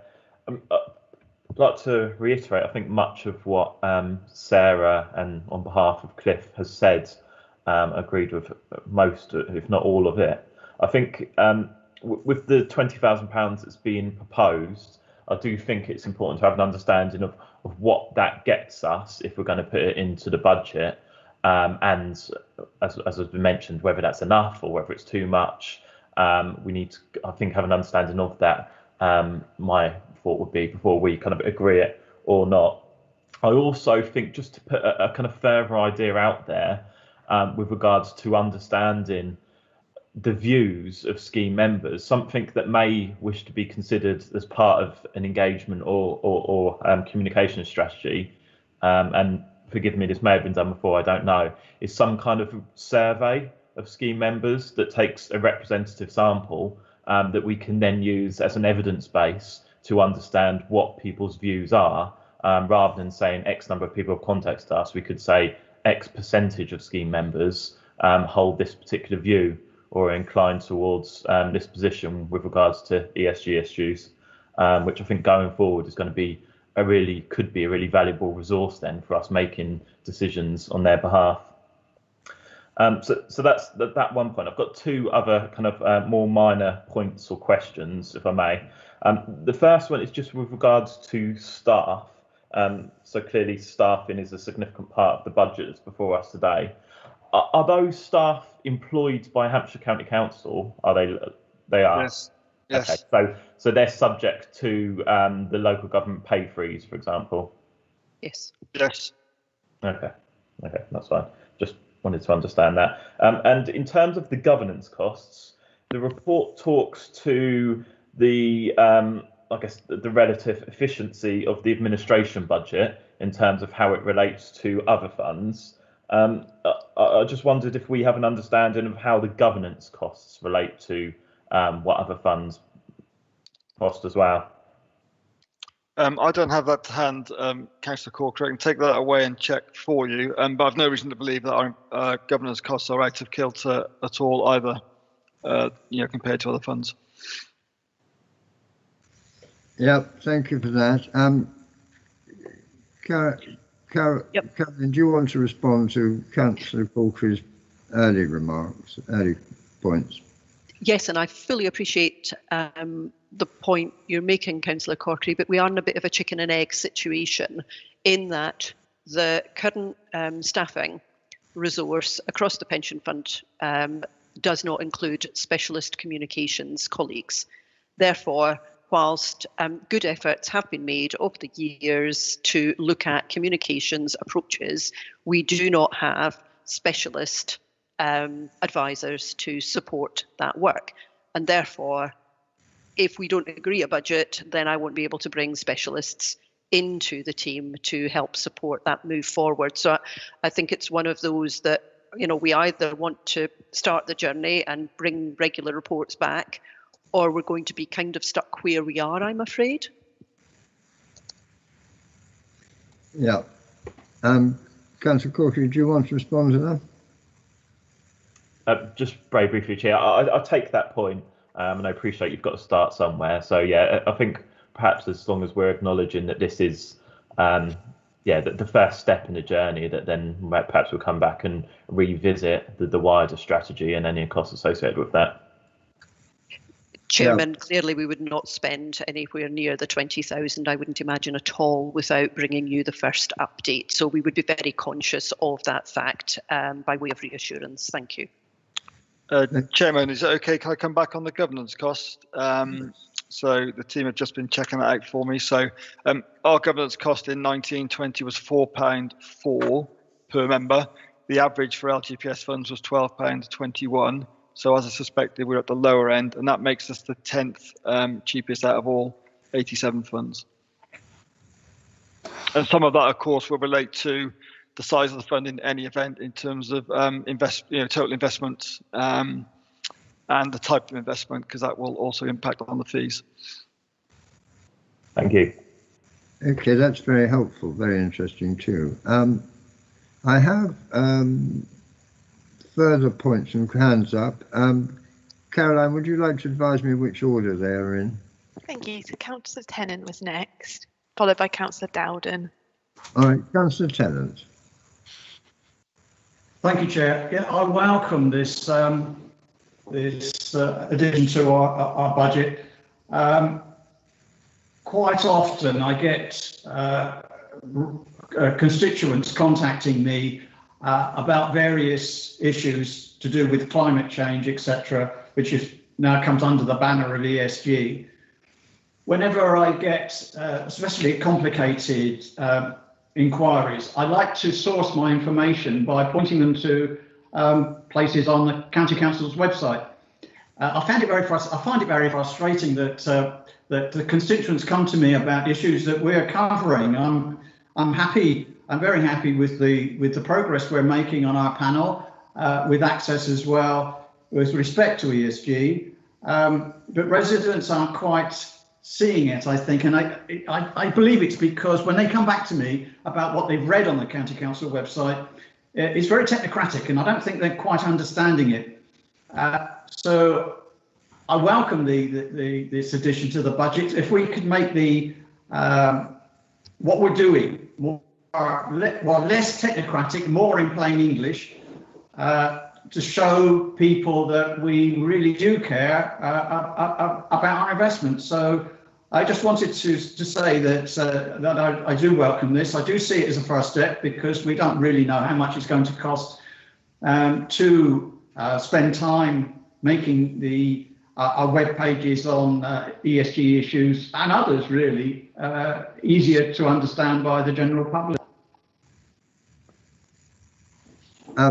Thank you very much. I happily endorse those views. Thank you for that. Plain English is something that, our last deputation 2 weeks ago absolutely asked for as well, and I couldn't agree more. I think it's a very good point. Councillor Dowden. Yes, thank you, Chairman. Chairman, I endorse this additional money, but I also endorse, and I think it should be part of the recommendations, that this money comes up earlier. In other words, we need to get started on it, on the specialist commissioning resource. And so I would prefer it to start as early as it can in the new year, quite frankly. So I think we need to be allocating this money, because of course it will be constantly looked at and reviewed and come back to the pension fund panel and to you, Chairman, how it's going. I'm sure you'll be kept in touch even before us, presumably, of how that money has been spent, if you like. And I just think it is a resource that is needed, that's clear. And I also would agree with, in plain language, that the ordinary layman can understand if they went on the website, because clearly some of it is a bit complicated. I completely agree with that. I think it would be good if, no reason why I think at our February meeting, unless the officers throw up their hands in horror, why in our February meeting we shouldn't have some sort of scoping idea of how we would be spending the money and what sort of results we might expect from it. I don't know, Carolyn, if you'd like to fill that rather fast ball. Sorry, trying to unmute there. We'll bring an update report back in February, and it'll bring you up to date with the progress that we've made, and hopefully that'll be some progress. Thank you. Yeah, that'd be excellent progress. Thank you, and thank you for those thoughts, Councillor Dowden. Caroline, next in line. We have Neil Wood, followed by Liz Bartle. Right, Mr. Wood. Thank you, Chairman. Yes, just to support the additional budget and the early start in the new year, just wanted to make a couple of points. I do believe, with my day job hat on of a payroll sort of pensions manager for a local authority, that there are lots of communications already out there, and many of them very good from the pension fund, as I've said before. But I think in a lot of these things, it's the adage that you can lead the horse to water, and lots of people generally, they're not interested in their pension until they get it. So it's a very difficult subject to cover, and I do believe that there's lots of work gets put into this. Obviously, we can see in the report about encouraging people to access their pension online, and many other initiatives. But I feel that, and certainly I think probably in the last 3 or 4 years, where we've told our members that work for my council that their annual benefit statements are available online, and since that initiative came in, I don't think I've had one person come back to me and raise a query on it. So despite all the hard work that goes in, probably that we don't see behind the scenes, a lot of it is quite sort of thankless work that goes on. I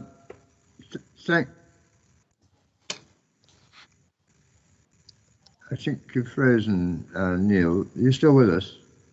Well, Neil, just to say thank you very much. Absolutely right. I mean, there's no doubt this is a developing situation. It will take time. Really, what we're talking about here is increasing the pace from our point of view, and hopefully the pace will increase in reciprocation from our scheme members. But absolutely spot on the business, if I may say so. Thank you for that. Dr. Bartle. I'd just like to endorse everything that Neil just said. Also, from my day job, I have exactly the same issues with staff engaging, and that there is already quite a lot of good communication. I totally agree with the views expressed that earlier than later is better for spending of the £20,000. And if it does improve engagement and in communications, I think it will be an absolute bargain. So very happy with that idea. I fear, well, thank you for that. I fear it may be the introduction to spending more money. Yes. And not just... Speaking from the day job, I'm sure you're absolutely correct. But as always, we'll keep a very close eye on costs. But thank you for that. Caroline, how are we doing? We have one further question, Chairman. That's from Councillor Carter. Councillor Carter, welcome. Thank you, Chairman. Well, I fully support the proposal to increase the budget. I think it's very, very important at this time. The staff are particularly important in my view. Now, we've got 4 governance reports. In my notes, I wrote down, and I can't recall which report I read it in. I wrote down Pence World, and I think that is a weekly communication to staff. But I don't recall now whether it's just pension staff or whether it's all the staff. So yeah, I can update. That would seem to me to be an excellent way of communicating the staff, because the staff will be able to, well, they are scheme members, aren't they? So perhaps I could ask what is Penn's World? Yeah, thank you. So Penn's World is an internal communication where we keep our pension staff updated on all the things pension that we're dealing with as a section. So it's purely an internal comms that we use. I don't think it would be appropriate to extend that beyond the team. Councillor Carter. Right, it deals with technical matters then, really, rather than RI or ESG. Would I be right in considering Correct, that? yeah. It's a work-based communication that goes out each week to the team, yeah. But there would be a possibility, perhaps, in the future of considering some wider pension communication for all the staff. We do communicate more widely during other times of the year. So we've encouraged primarily through scheme employers where issues have been required to be communicated, that we pass that through them. Obviously, you'll have seen from the pension fund numbers that we passed out on the chat, 177,000 members. It's not an easy task to communicate with all of them, which is why we generally go via scheme employers in the first instance. Right. So they're well placed to talk internally to their own staff. So we find that a useful way of communicating. Fine. Thank you. Thank you very much, Councillor Carter, for raising that. Caroline, does that conclude the members' wishes to speak? Liz Bartle, can I just check that you didn't have anything further to add? My colleague thought your hand may have been lowered in error. I do apologise, completely my error. I shall lower it now. Okay, well, thank you for that. But again, a very good debate, if I may say so. Now we need to look at the changing perhaps the second recommendation on page 37. Caroline, you've proposed a short adjournment to rephrase that recommendation.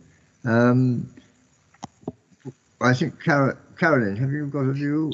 Chairman, whilst you've been dealing with the questions and answers, Andy, Paul Hodgson and myself have been looking at a proposed revised wording, which I've shared with Caroline.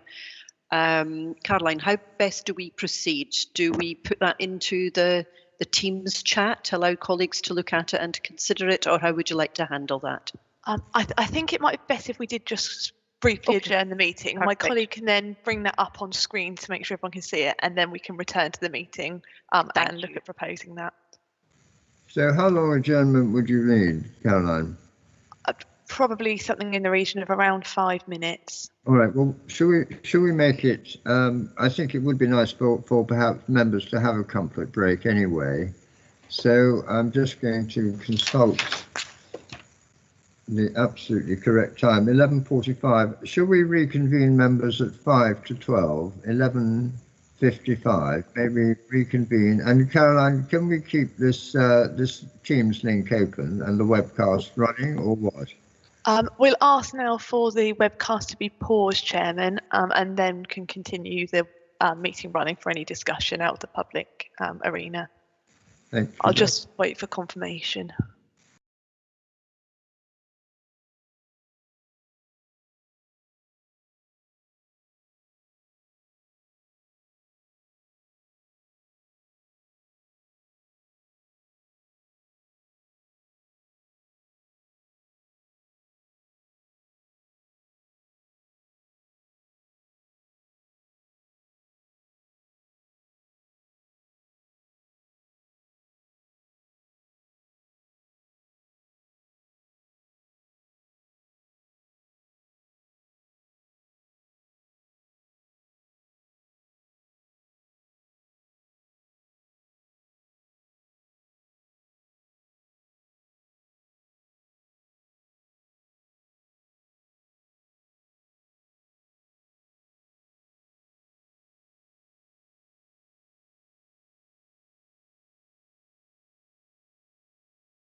Well, welcome back, everyone. We've taken the advantage of this short break to just bring the recommendations for item 8 in line with the wishes of the panel and board.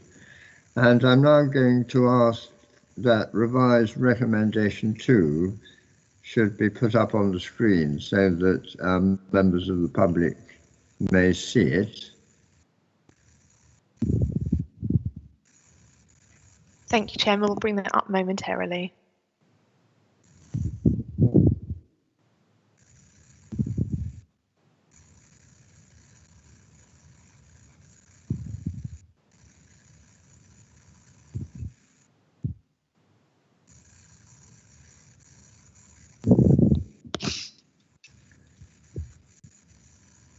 That's not it. Apologies, Chairman. My colleague's having a little trouble bringing that up. If you could bear with me one moment, would you like me to verbally read the recommendation for the purpose of the meeting? Why not? I think that would be happy. That would be good for the purposes of the meeting. Would you like to read it, Caroline? Thank you, Chairman. So the recommendation that has been proposed is that the Pension Fund Panel and Board agree to an additional amount of £20,000 to the Pension Fund governance budget to fund additional communication activity in 2021-22. It also agrees to an additional £20,000 within the current year's budget to make progress within the current financial year. Thank you very much indeed. Now, Caroline, the correct procedure, I believe, is now to vote on that amendment. Is that right? I understand that Councillor Latham would like to propose it. I think I need to propose it, Chair. And I'll second it, Chairman. Okay, proposed by, thank you for that, proposed by Councillor Latham, seconded by Councillor Thacker. Thank you, Chairman. I'll just the vote. Yeah.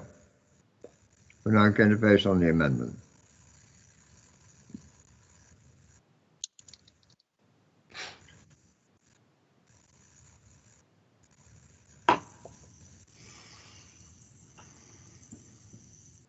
Verbally, I agree the amendment.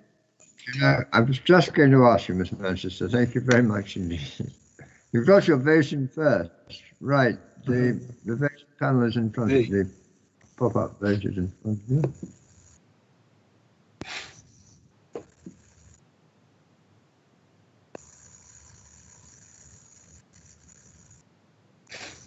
Members who now have 12 votes, including Miss Manchester's, 13 votes, and all votes are in favour of that amended recommendation, so thank you for that. So I'm now going to turn to the substantive now recommendations for item 8.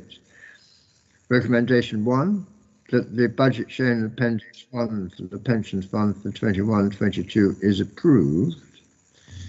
And recommendation 2, that the panel and board, I haven't got the exact wording. Caroline, can you read the wording again for recommendation 2? Of course, Chairman.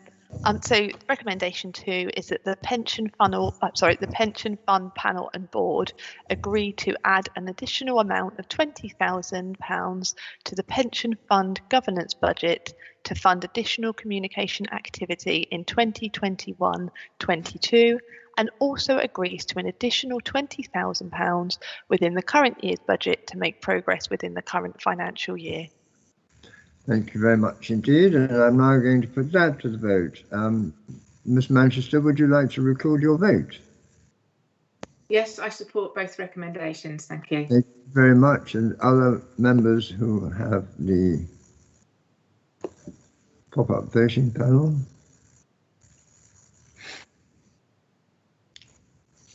I'm delighted to say, members, that of all those voting, in fact 13 votes, all in favour of those recommendations. Thank you very much indeed, and I declare those recommendations carried. Thank you very much. Moving on, members, to item 9 on the agenda is a good governance in the LGPS update report with Interesting points raised, and Rob Sarfas is going to introduce his paper. Rob, welcome to you. Thank you, Chairman. Thank you, everyone. I'm going to be here today just to talk to you about the Good Governance project. So you'll probably, most of you will have heard Andrew talk about this in the past, but just as some background, it's a project that the Scheme Advisory Board asked Hymans Robertson to conduct in 2019. There have been 2 phases of this review to date. So the first phase concluded that there was no single governance model that was suitable for all pension funds, the LGPS funds, and that the focus should therefore be instead on an outcomes basis, so outcomes assessed against the governance framework. Phase 2 has then involved further development of those ideas from phase 1. And there is also a third phase underway at the moment, but this has been temporarily delayed by COVID-19 and just started back up again recently. So officers have engaged with Hymans on the proposals throughout the process, although the review isn't complete yet, so there's no changes to statutory guidance at this point. We are, however, taking the opportunity to review the existing governance arrangements of the pension fund against those recommendations from the second phase, just to have a look at where we stand at the moment. And there's some details in Appendix 1. A lot of the things that are being recommended by Hymans are already part of the pension fund's governance arrangements.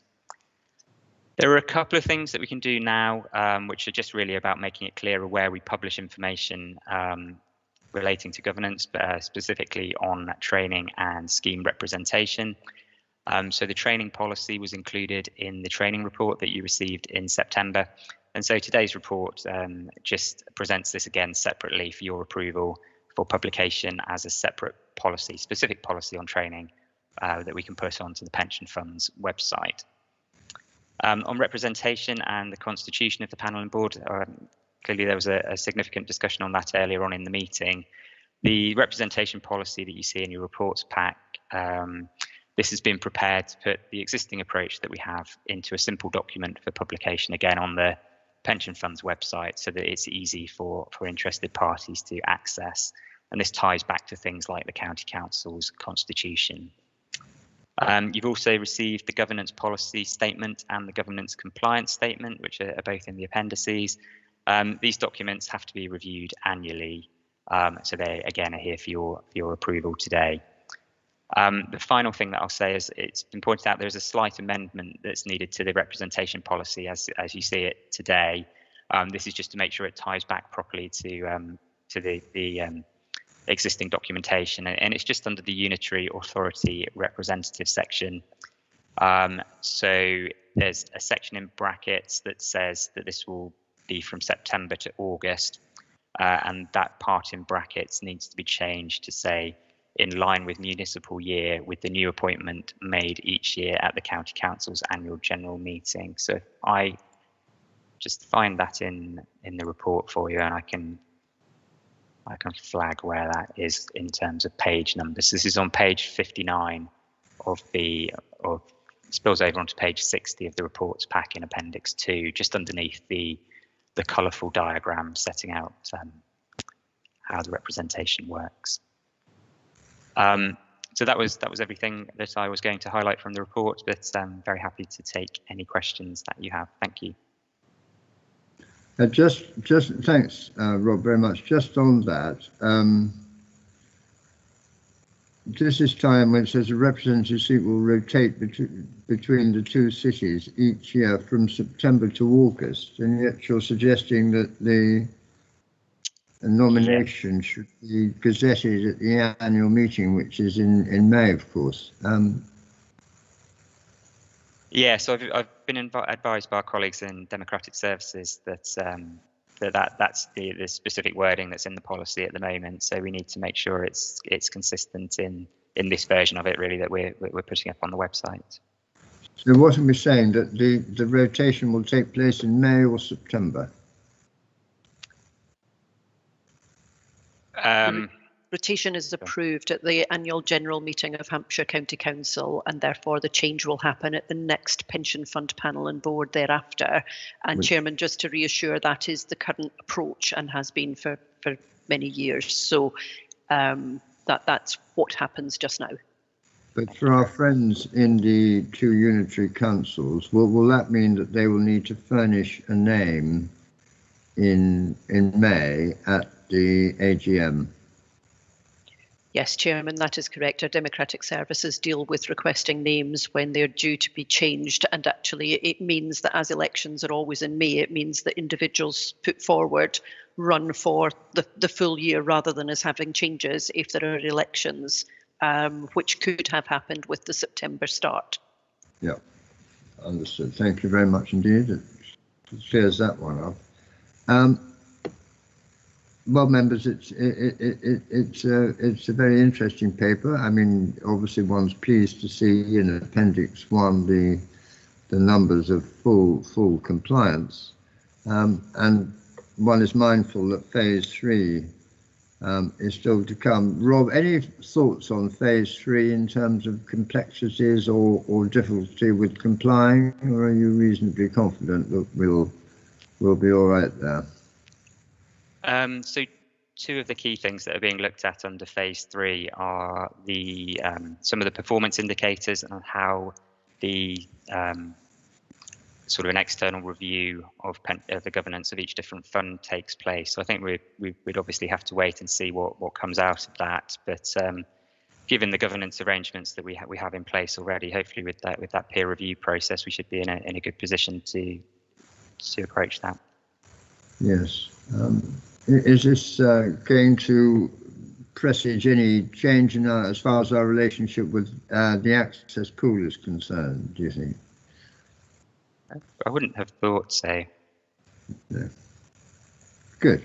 Okay, well, thank you for that. Now, members, questions or comments? Just while you're thinking about any questions or points, I'm looking down to the recommendations. This for noting the update on the review of governance structures in the LGPS conducted by Hymans Robertson. We note that the pension fund's existing governance arrangement compared to the recommendations from the Phase 2 report issued by Hymans Robertson, which is just what I've been referring to, and that the panel board reviews and approves the governance policy statement, the governance compliance statement, training policy and representation policy. I am mindful of the comments as Rob has referred to representation, but at this stage I believe we should approve the representation policy pending further debate going forward.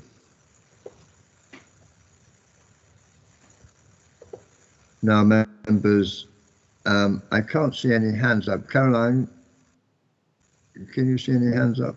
We just have a question from Sarah Manchester, please. Right. Sorry, Sarah. Yes. Yeah, it is a question, unfortunately, on the representation policy. It's just that on page 58, under appointment of substitute members, there is a paragraph explaining how substitution works for the authority, for the councillors. I just wondered whether if on page 60 on C, item C, other employer representative and scheme member representatives, whether it might be helpful to have something that explains why substitute members for scheme member representatives and other employers are allowed to attend the meeting. That's in contrast with the authority members, where it specifically says that the bullet points 3, there are 3 bullet points that need to be met for councillors to attend as substitutes. But I just wondered if it would be helpful to clarify why I'm here, kind of thing. Not this week, obviously, not this meeting, but that I am actually allowed to attend meetings. Yes. Who wants to take that point? I'm just actually trying to catch up with you. So just the second page number again. Yeah, so the second page number is page 60. Under it's titled C, Other Employer Representative and Scheme Member Representatives, where it talks to who those representatives are and how they're selected and what they do represent. But there's nothing there referencing the substitute scheme member, the substitute for the scheme member representative, and specifically, without there being something there actually overtly saying the substitute for the scheme member representatives is allowed to attend meetings, albeit they don't vote unless they're doing a substitution.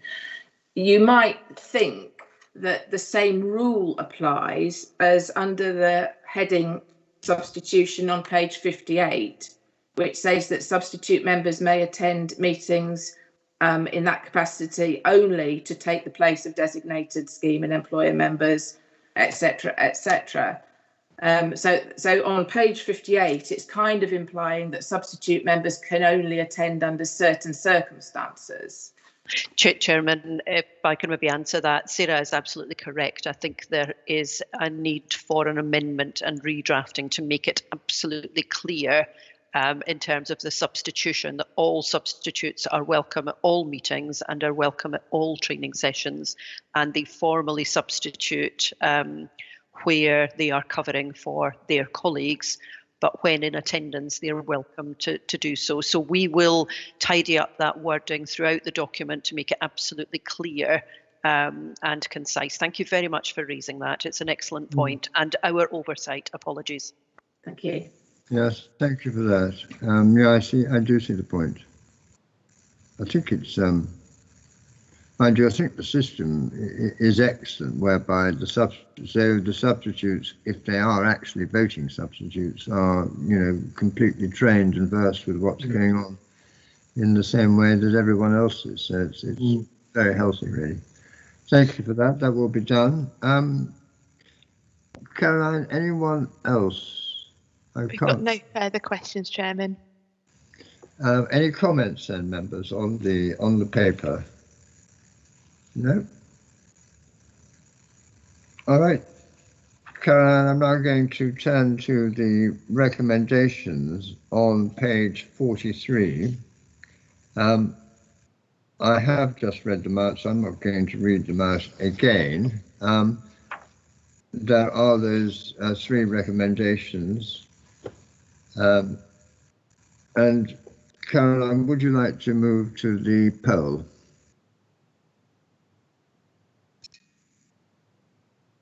And Ms. Manchester will vote verbally. Chairman, from what was just said by Sarah Manchester, shouldn't there be something else added to it? Chairman, I'll look to Paul Hodgson to cover that. I wouldn't have thought so. It's a technical redrafting to give clarity to the substitution process. Paul, would you agree or comment? Thanks, Carolyn. So I'm just having some technical difficulties here with my device. Can everyone hear me? Yes, I can, thanks. Yeah, I think it may well be worth just minor additional wording to that recommendation to pick up that the relevant policy will be subject to the additions that we discussed in the meeting, and that way we can just be clear, we can go away and do that. So I think if members are comfortable with that addition to the recommendation, they could agree that and then vote on it. Okay. Does that, no, I think the point was, do we need to formally change the wording of the recommendation? In which case, do we need an amendment? Chairman, if the proposal is to change the wording of the recommendation rather than to make a note to update the wording of the report, it would require a formal change and an amendment again, just to be clear on the direction being taken. So, Paul, sorry to ask you again, but I mean, how would you change the wording without changing the recommendation? Yes, what I was suggesting was members could agree an amendment to the recommendation just to add those extra words at the end of it. It's a fairly minor amendment, so I think it could probably be dealt with as a fairly rapid verbal amendment that members then agree and then. Chairman, we could leave it to the officers we could obviously agree these recommendations subject to there being additional wording to, to clarify what Sarah was seeking. I need advice on that as well. I think it's probably okay, I think, as it's a fairly minor amendment to the policy to effectively clarify what happens in practice, that as long as members are comfortable that they're agreeing something subject to the discussion we've had about those additional points to be added to it. Right. Okay, so then it seems to me as that we don't have to change the Happen amendment. Would that be correct? Yes, I think we can probably proceed on that basis if members are comfortable with that. The members happy to proceed on that basis. I imagine that the full version will come back to us as and when. Chairman, if it assists when we redraft that section, we will send it round all pension fund panel and boards by email, just so that you can see the track change amendments we've made to the section. Thank you. Yeah, I think that would be helpful. Thank you. All right, members, we're now going to move to the vote then on those recommendations. On page 43, we note the review of governance structures conducted by Hymans Robinson. We note how the pension fund's existing governance arrangement compare to the recommendations from the Phase 2 report issued by Hymans Robinson.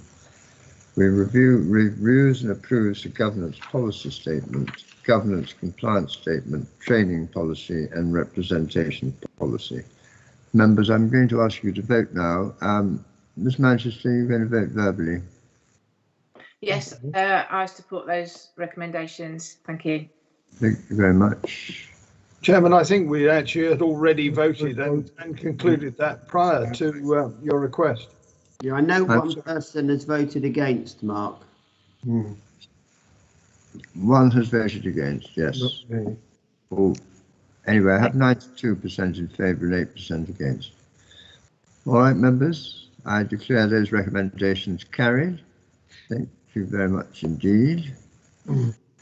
We now turn to item 10 on the agenda, which is again a governance matter, review of the pension fund's statutory statements. I draw your attention to a number of appendices, members, which are outlined effectively in the recommendations. And I'm pleased to say that Gemma Farley is going to introduce this paper. Welcome, Gemma. Thank you, Chairman. Good morning, or good afternoon now, actually. So this report outlines progress against the business plan's actions and seeks approval for the latest statutory statements for the pension fund. Pension fund statutory statements and important policies are reviewed annually to ensure that current versions comply with the latest government and other relevant guidance. These documents are published in the pension fund's annual report as well as on the website. The documents were last reviewed by the panel and board at their meeting in December 2019. The governance policy and governance compliance statement, as well as the communication policy statement, have been reported elsewhere in this agenda. Pages 76 to 78 show the pension fund's progress against its business plan for the 2020-21 financial year, which was agreed by the panel and board in December 2019. And good progress has been made against the plan as a whole. The appendices of this paper include the statutory statements and important policies of the pension fund for the panel and board's approval. The business plan at Appendix 1 has been updated to include new targets for 2021-22, and the investment strategy statement at Appendix 2 has been updated to reflect the fund's current investment manager arrangements. The panel and board are being asked to approve only minor changes to the statutory statements within this report. Thank you, Chairman. Thank you very much, Gemma. Important work. Basically, this is the whole framework of LGPS governance, or a fair bit of it. Serious matters. Members, I've nothing to add to what Gemma has said, all questions, but over to you.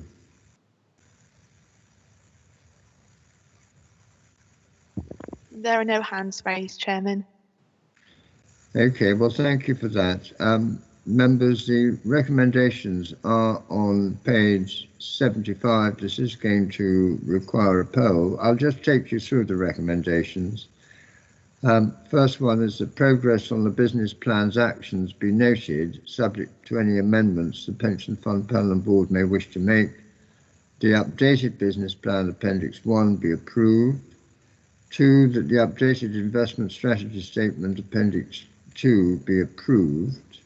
3, that the administration strategy statement Appendix 3 be approved. 4, that the funding strategy statement Appendix 4 be approved, that the employer policy Appendix 5 be approved, and that the risk register Appendix 6 be approved. And I'm going to call for an electronic poll on this. Sarah Manchester will vote verbally, so please may we have the poll. Yes, and verbally, I support all the recommendations, approve them all. Thank you very much indeed. Voting continuing. 10, 11 votes if we include Miss Manchester. 13 votes, 14 votes, all have voted, and that is unanimously in favour, 100% in favour, and naught against. So thank you, members. I declare those recommendations carried.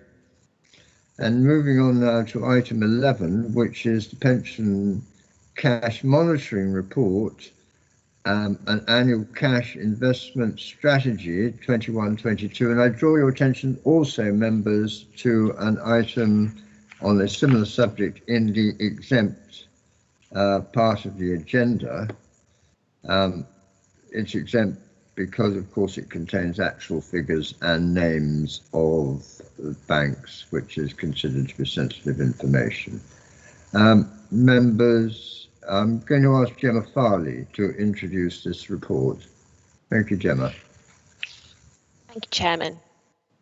So this report provides an update on the management of the pension fund's cash balances and seeks approval for the annual cash investment strategy for those balances for the 2021-22 financial year. The pension fund's investment strategy statement does not include a strategic allocation in cash as an asset class. However, the fund receives cash each month from contributions by employees and employers, income from some of its investments, as well as the potential inflows of cash from monthly rebalancing, all of which need to be managed. The fund requires a cash balance to meet outgoings on pensions and benefits, existing commitments to invest in property, and to fund drawdowns by the private equity, private debt, and infrastructure funds, as well as covering day-to-day cash flow.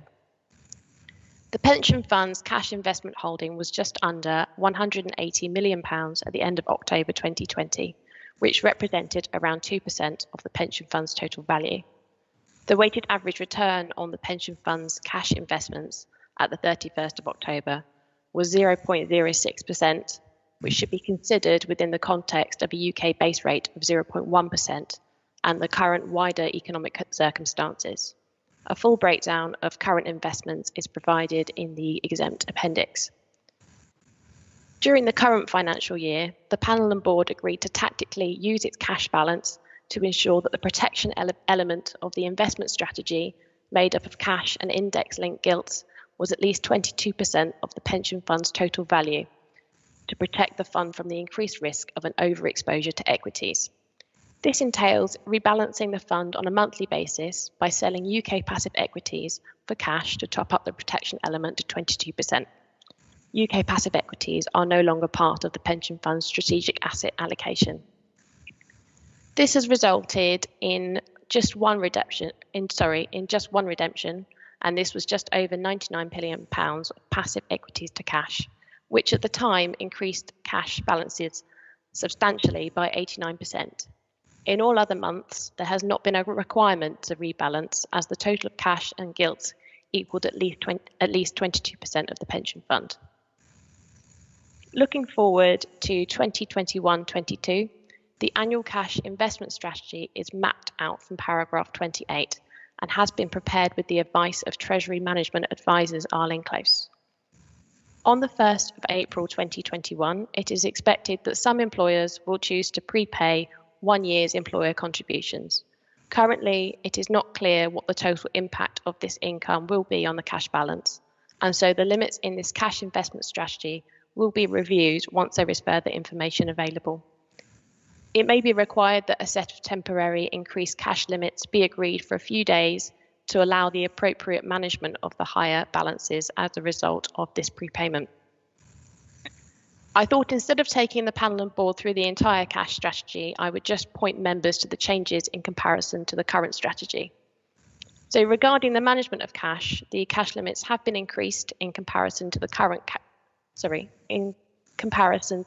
cash investment strategy to allow for the suitable investment of increased cash balances as a result of maintaining the protection element. It will depend on the relative value of index-linked gilts if this policy would result in cash balances significantly rising. However, if it does and total cash balances reach 5% of the total value of the fund, further advice will be taken on this strategy.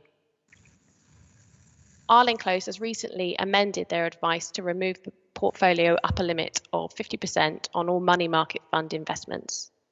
Arlene Close originally introduced a sector limit on money market funds, recognising that they all make similar underlying investments, and therefore moving from 50 to 100% in money market funds may not increase underlying diversification. However, these are a key tool to managing credit and liquidity risks, and in the current economic climate, diversification into other sectors may increase risk, and Arlene Close therefore no longer advises a 50% limit. As a result, the cash investment strategy for 2021-22 excludes the upper limit on all money market fund investments in line with Arlene Close's advice. Investment balances will continue to be invested with as much diversification as possible within appropriate sectors to ensure that risk to principal balances is not increased as a result of this change. Otherwise, there have been no other significant changes to the proposed cash strategy in comparison to the current year's strategy. Further information on limits is available at Appendix 1 of this report, and the list of currently authorised bank and building societies counterparties is available in Appendix 2. Thank you, Chairman. Thank you, Gemma. Very interesting. Just to bring up that last bit, really, I took you to mean that there are safety breakers in place to stop us becoming more than a certain percentage of any money market fund. Was that correct? So in the current cash strategy, we're not able to invest more than 50% of the total amount of cash that the pension fund has in money market funds. Yeah, I appreciate that. Apologies. No, it's just to say, is there a safety valve that stops us owning more than, should we say, 10% of any money market fund? Because, that might happen. Yes, yeah. There is. So within the decision sheets that Carolyn Williamson approves, she approves that we cannot invest in apologies, my mind has just gone completely blank. But there is, we do not invest in more than a certain percentage of the size of the money market fund. Yes, I can provide further detail on that later. I just don't want to quote something incorrect. Carolyn, do you want to just exemplify, come back on that at all? Just to confirm that we do have very tight controls around not just the amount that we can invest in each institution, but the amount that we can have invested compared to the total value of that institution, as Gemma said. So as always, we are very prudent and very careful. Thank you. Yeah, and Gemma, for you, I mean, do you rely on credit checks of some type from Arlene Close at all, or how do how do you do that aspect of risk management? Yes, so Arling Close are constantly providing us with advice and information on all the counterparties that we use, and they were very quick to remove any counterparties that were looking particularly risky, say, in their opinion, in the current economic climate. So we do have information coming through from them all the time, and we do react very quickly. And the hostage fortune question being, did we have any adverse investments in terms of our cash management strategy in 2008 and 9?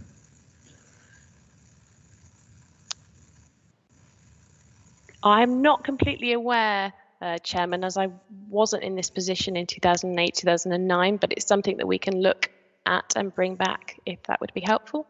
And well, Chairman, nor were I, so I can't help you either. I joined the County Council in 2010, so I can't provide a response to that, I'm afraid.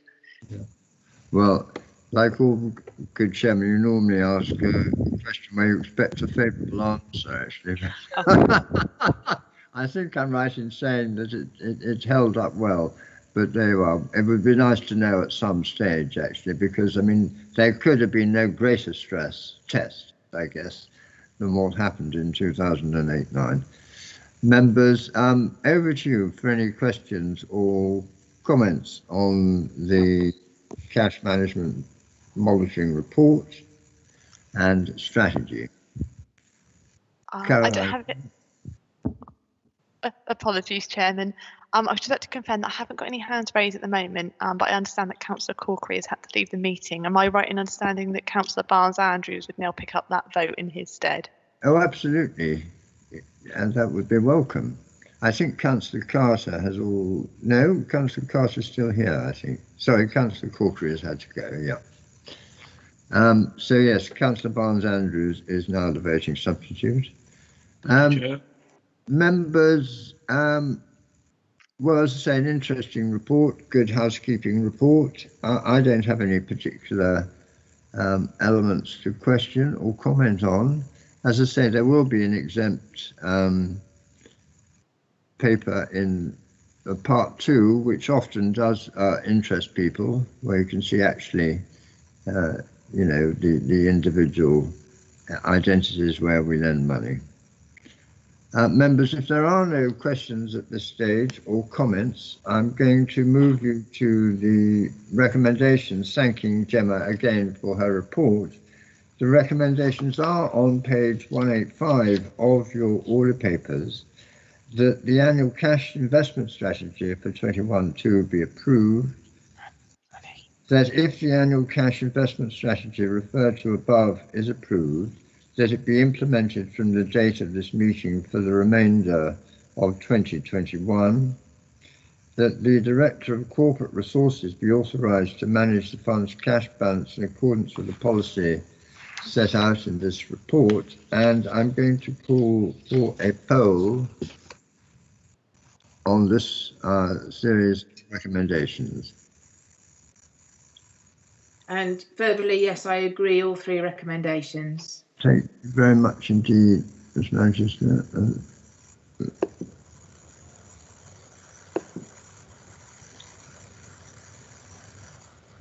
And members, I have no votes against, and I have 100% of votes in favour. So I declare all those recommendations passed.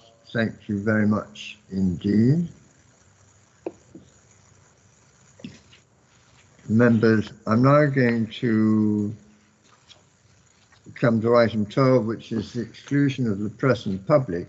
I'd like to thank all the members of the public for attending the meeting this morning, and wish you all a very pleasant weekend and a happy Christmas. And I'm now going to ask members to approve the notice to exclude the press and the public.